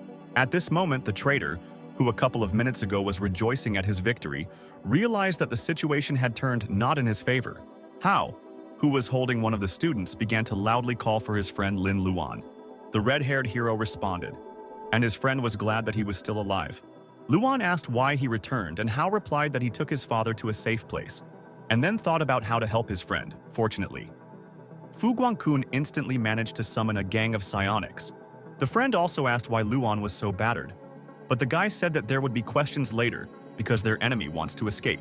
Meanwhile, Lu Qin couldn't think of anything better than to just run away as fast as he could. Luan wanted to chase him, but he still didn't have the strength. Suddenly, Hao said that he had a solution because he knew that his friend would be exhausted from fighting so much and therefore brought one thing. The guy took out of his pocket a strange little flask with 2 letters A on the label. He said it was a level A miracle reagent that his family had been keeping for years. The guy couldn't believe that his friend would share such a remedy with him, but Hao said that Luan would thank his father later. After all, right now their main enemy is running away and they need to catch up with him to restore justice. Lu Qing panicked. He didn't understand why these fools appeared one after another, and could they really hope to defeat the person from the association? He kept telling himself that he was a representative of the association, while an enraged Luan followed him. Seeing this hellish aura and power, Lu Qin was afraid. He couldn't just lose. At that moment, disgusting worms crawled out of the traitor's body. But let's go back a little. Hao said that this is a reagent that his father carefully kept, and this is his father's gratitude for saving him. Luan immediately drank the miracle medicine. Suddenly, he felt a powerful surge of strength, and it seemed that he was completely recharged. Luan asked his friend if they could handle it here themselves while he went and looked elsewhere. Hao replied that he could go and hit another zombie student. Luan's legs are electrified. His shadow stride is ready. His hair turned ashen again, and now it was time for justice. The one who thought that he was invincible because he was a representative of the association was instantly cut in half. Lu Qin could not even use his worms because Luan cut him into small pieces. He screamed at the top of his voice, and immediately a huge red Buddha leg appeared. Luan could once again summon the Buddha's projection. Seeing the Red Knight, Hao was happy because he recognized the projection of his teacher, which means he came to their aid. All the students and men finished dealing with the crowd and watched the powerful aura. Suddenly, Luan appeared in the distance and Hao called him, saying that they had dealt with everyone on their side. Luan turned to his friend and replied that he had also settled everything on his side. Hao was still impressed. He asked the guy if he had seen the teacher's projection and where he was now. Luan replied that the teacher had just left. It was good that he helped them solve this problem. Suddenly, our hero remembers that he forgot something. He forgot about Lala and Zinni. The red-haired hero told his friend that he had one unfinished business and ran away. Meanwhile, the frightened Zinni and Lala tried to escape from the huge monster. The worm united again into one copy, and now the heads of smaller worms protruded from its entire body. Zinni ran as fast as she could, and the poisonous fog pursued her faster and faster. Suddenly, someone summoned 3 scents of flame, and a small flame appeared in his hand. A bullet from the fire flew past the fleeing Chinny. There was an explosion, and the cute heroine and her pet, as if in a movie, flew up from the shockwave. But the landing was not so soft. Sister Qingni hit Chu Kui on the head and yelled at him for almost burning her sister. Shu Yu calmed down and ordered her sister to get up immediately, otherwise the fog would cover them. Fire will only help for a while, because the worm has absorbed the reagents intended for the examinees, and they will not be able to defeat it. We need to take away the students and Xiao, because the hallucinogenic fog is a very powerful thing. The heroes ran away from the deadly smoke, and Chu Kui covered them, shooting from his fiery fingers into the fog. Suddenly, someone next to them said that this was not the end. The heroes turned around to see who it was, but because of the fog, nothing was visible. The unknown person ordered the evil worm to stop. Suddenly, the powerful evil creature obeyed and stopped attacking. At that moment, the heroes, frozen in place, realized that they had fallen into the fog. However, they were still conscious. Chu Kui asked his companion why the fog had no effect on them. A system table appeared in front of the unknown person, which signaled that the capture was completed. The huge evil worm at that very second turned into a small, cute animal. The plump worm fell into the hand of the guy, who said that he left the glasses for him. Now this terrible beast has become Luan's pet. Zinni, seeing the handsome red-haired man, immediately ran to him. The girl jumped on Luan as fast as she could and hugged him tightly. She began to kiss him, and Luan tried to move her away because her sister was looking at them. Moreover, they first need to find a teacher, whom Lily is looking after. A little later, they came to the girl and Luan asked her about the teacher's condition. The girl replied that he was still alive, but had lost a lot of blood, and he urgently needed specialist help. Luan understood everything and replied that they would take him away because Hao and the others would come soon and they should not see Xiao in such a state. Chu Kui intervened in their conversation and said that the girl was also from the association and could not be trusted. She needed to be killed right now. Lily replied that the association consists not only of the Red Army and Lu Qing. In addition to Xiao, it is full of people who want to change something and are working on it. The old man smiled imperceptibly when he heard his student. Lily ordered the guys to take Xiao because she considers them good people. After some time, Hao appeared in the clearing and asked his friend if he had time to sort out his business. The guy also asked if he had seen the mentor, but they couldn't find him anywhere. Luan replied that he was injured and that's why he left. But he would be fine. There was no need to worry. A little earlier, the guy left Zhao to his new comrades. Zinni could not hold back her tears and sobbed very loudly. Luan tried to calm her down by saying that they would be parting for a short time, and until he could introduce her to Hao, it would be difficult for him to explain everything. The girl asked what the guy was going to do in the association, and he replied that if the world is imperfect, then he will do his best to fix it. He will follow the path of the teacher and do what he considers right. Remembering these words, Luan turned to his friend and said that they would enter the University of Psionics. The exam is over. The news on the case of the hero from the slums, the beautiful Xiao, does not lose the interest of observers. The association is worried that the truth about the destruction of Chao City may come out, revealing her dark past. Besides, the vast majority of those present there were put to sleep, so they know nothing. The association decided to hide Xiao's existence, instead reporting that they had eliminated the criminals who wanted to kidnap the examinees, and the beautiful Pangguan disappeared after being wounded. Life is gradually returning to normal, and some woman was showing off her son to the cellar. Luan's mother approached her, and the woman immediately noticed her friend. She laughed and asked if Luan had taken the exams, because her son was in 15th place and he would probably be able to get into university. After that, she looked at Luan's mother indifferently and asked how her son passed. Mom smiled sweetly and replied that her son had been accepted into the University of Psionics. The woman at first grinned, expecting that her son did not enroll. And then, when Luan's mother's words reached her, she fell into shock. Later in the evening in the hero's apartment, his mother called him to the table. Suddenly, someone knocked on the door. Mom was surprised that someone came to them so late. She opened the door and saw Chunggong and his assistant, who said that they had come to congratulate Luan on his admission. Seeing the swindler on the doorstep, the mother was surprised, but he replied that he was no longer a swindler, but her son's best friend. Then strange guys appeared on the threshold with fish in their hands. Luan's mother did not recognize these, but she was also amazed. After them, Chini appeared on the threshold with Lala, who introduced herself to her mother as Luan's new girlfriend. This information shocked the mother even more. After the girl, the guy's friends appeared on the doorstep and also came to congratulate him. Poor mother thought that apparently the whole city would come here today. A little later, Hao asked Luan why he called the villains here. The guy smiled and said that now they are all friends and they need to forget past grievances. Meanwhile, a secret meeting was taking place in the association tower. Zhao Chenlin was sitting at a wide table with an unknown man in the shadows. The man asked the girl if it was true that Xiao defeated Lu Qing and gave up trying to kidnap the students. Chenlin was still calm and replied that as far as she knew, everything was exactly like that. The stranger said that he heard that one of the students in particular stood out. Chenlin smiled and replied that she had not noticed anything like that. A little later, our heroes headed to the entrance ceremony. A lot of people came. About 3,000 students from all 4 districts were here. Fu Guangkun snorted arrogantly, saying that the guys acted like they were from the village. But unlike them, he once gave a report to hundreds of thousands of people without worrying at all. Suddenly, our heroes noticed that there were especially many people in one place. A big pumped-up guy claimed that their western region is the strongest because there are only athletes here. Another guy in a business suit answered him that in his area there are only thick-headed jocks, and they are not their rivals. The best people live in the south. Guangkun, in his usual manner, said that apparently it was the local idiots who caused a commotion. Luan noticed that there are a lot of people today, and this is a great chance to earn some points, but he needs to calculate everything. The guys on both sides of the barricade continued to argue more fiercely about whose region was cooler. The the western, or the southern. Suddenly, Luan laughed very loudly and called everyone around him simpletons. The crowd died down, and all the bullies turned to see who the brave one had appeared. The crowd dispersed and they saw Luan, who said that none of them are strong because they are all scum. After all, the strongest region is the eastern one, and they will tear them all to pieces.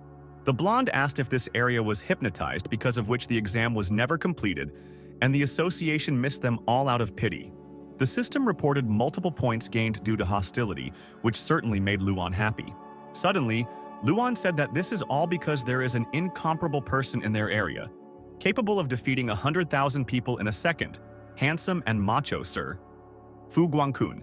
Poor Guangkun broke out in sweat because he realized the situation he was in. And the guys continued to jump around him and shout that he was their strongest master. But the guys from the west and south were not laughing. They decided to actually test how strong this guy was. Luan did not waste time and quickly grabbed his friend by the collar to quickly escape from here. While running away, Luan was happy that he had earned a lot, but he did not notice the obstacle in his way. The guy slammed his head into it and immediately fell. He looked up to see who stood in his way. It was the Thunder Tiger Wang man who asked the guy who he was. Suddenly, the man remembered that he was the one who crippled his stupid nephew. It seemed that now Luan would be in trouble, but someone appeared behind the Thunder Tiger. The thug turned around to see who called him. It was the old rector of the University of Psionics, who asked not to scare his new students. The old man said that he is not interested in what happens outside the university, but while the tiger is on its territory, he forbids threatening students. Surprisingly, the Thunder Tiger immediately cooled down and fell silent. Then he turned to Luan and said that it was better for the guy not to come across him on the street. The head teacher also arrived and told the tiger not to be angry because he was specially invited from the association to take part in the opening ceremony of the school year. Then the head teacher, in a more stern manner, ordered Luan and his friends to quickly change into their uniforms and go to the assembly hall. Our heroes did not contradict and did as the head teacher said. Luan and Hao were surprised at how beautiful their uniforms were, and Guangkun still called them simpletons. On one of the rows, unknown guys saw our heroes, and everyone else noticed them too. Luan understood that they had noticed Guangkun. The guy said that the year had just begun, but everyone already knew about him and everyone wanted to compete with him. The guys from the two districts whispered among themselves, asking if this was the guy who said he was the strongest. Guangkun could not stand it and shouted to Luan that this was all because he called the eastern region the strongest, to which he replied that it was, and he needed to relax. At that moment, the rector appeared on the stage and coughed quietly. Suddenly, the whole hall stopped making noise, and there was silence in the large hall. Luan was surprised that the old man simply coughed and everyone fell silent. The rector didn't even need a microphone to speak. The old man greeted all the students and said that his name was Fan, and he is the rector of this university. Fan continued. He understands that no one wants to listen to the old man's story, but nothing can be done because speech is the only way to convey one's thoughts. After these words, everyone in the hall laughed. This university was founded by an association, so when children join, they will technically become half members of the association. And from now on, their every word and action will be watched. But the old rector hopes that one day the students will be able to achieve more than the association. These words touched Luan. He heard something that was dear to him. The old man finished and went to his place, and the head teacher thanked him for his speech. And now, he asked to greet one of the chairmen of the association, Quan Ming, who prepared a speech for the students. The chairman smiled and greeted everyone in the room. He then said that his main interest was games. Hao did not immediately understand what the chairman said and asked his comrades what he said about his interests. Guangkun replied that he did not know anything about what the chairman meant, because the management of the association is a mysterious place. Quan Ming continued by saying that resources containing supernatural power are very important to the association, and that is why their extraction is constantly the focus. The first good news is that they recently found a completely new vein, the scale of which is not inferior to the Liu Tao mountain range, and excavations will begin soon. All the students were surprised by this news, but Quan had second good news. The association decided to allow students to participate in the process. All this time, the rector looked at the chairman with contempt and remained silent. And the students were even more shocked that they would be able to participate in the extraction of resources for the association. Quan said that mining ore is not an easy task, and they will encounter unprecedented beasts and bad weather conditions, which is why they need security, but what seems like an opportunity may turn out to be the reason for the death of the students. It is impossible to count how many 5-star psionicists have taken off after participating in mining. For example, Mr. Thunder Tiger is one of them. For any psionicist, taking part in the development of ore deposits is a dream. Of course, this is very dangerous for students, so the association will select only the 3 strongest students. The students stood up from their chairs after hearing what they heard. They could not believe that they would only take 3. The chairman put his hand in his pocket and asked them not to be upset because the selection would be carried out in good faith. He took a gold badge in the form of a shield from his pocket and said that this was a qualification badge, and whoever got it would be able to participate in the development. 3 badges were already included in the selected students' uniforms. The students immediately began to look for badges in their pockets but could not find anything. Kwon added that the badges are not an indicator of the final result, because the result will be known in 3 days.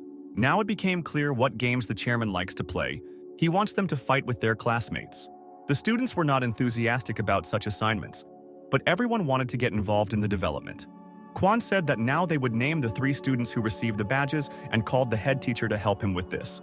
The head teacher happily walked onto the stage and turned on the screen. There were 3 black plaques on the screen, and the chairman announced the first owner of the badge. Yedao, a third-year student on a full scholarship, is ranked 23rd on the university's top list.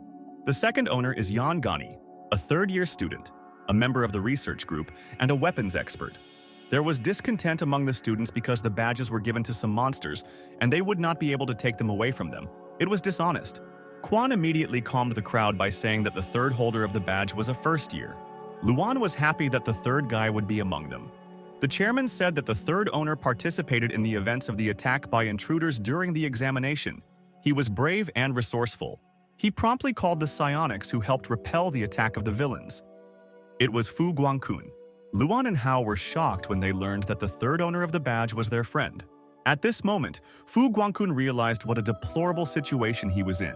The chairman smiled evilly and said that he would look forward to the results in 3 days.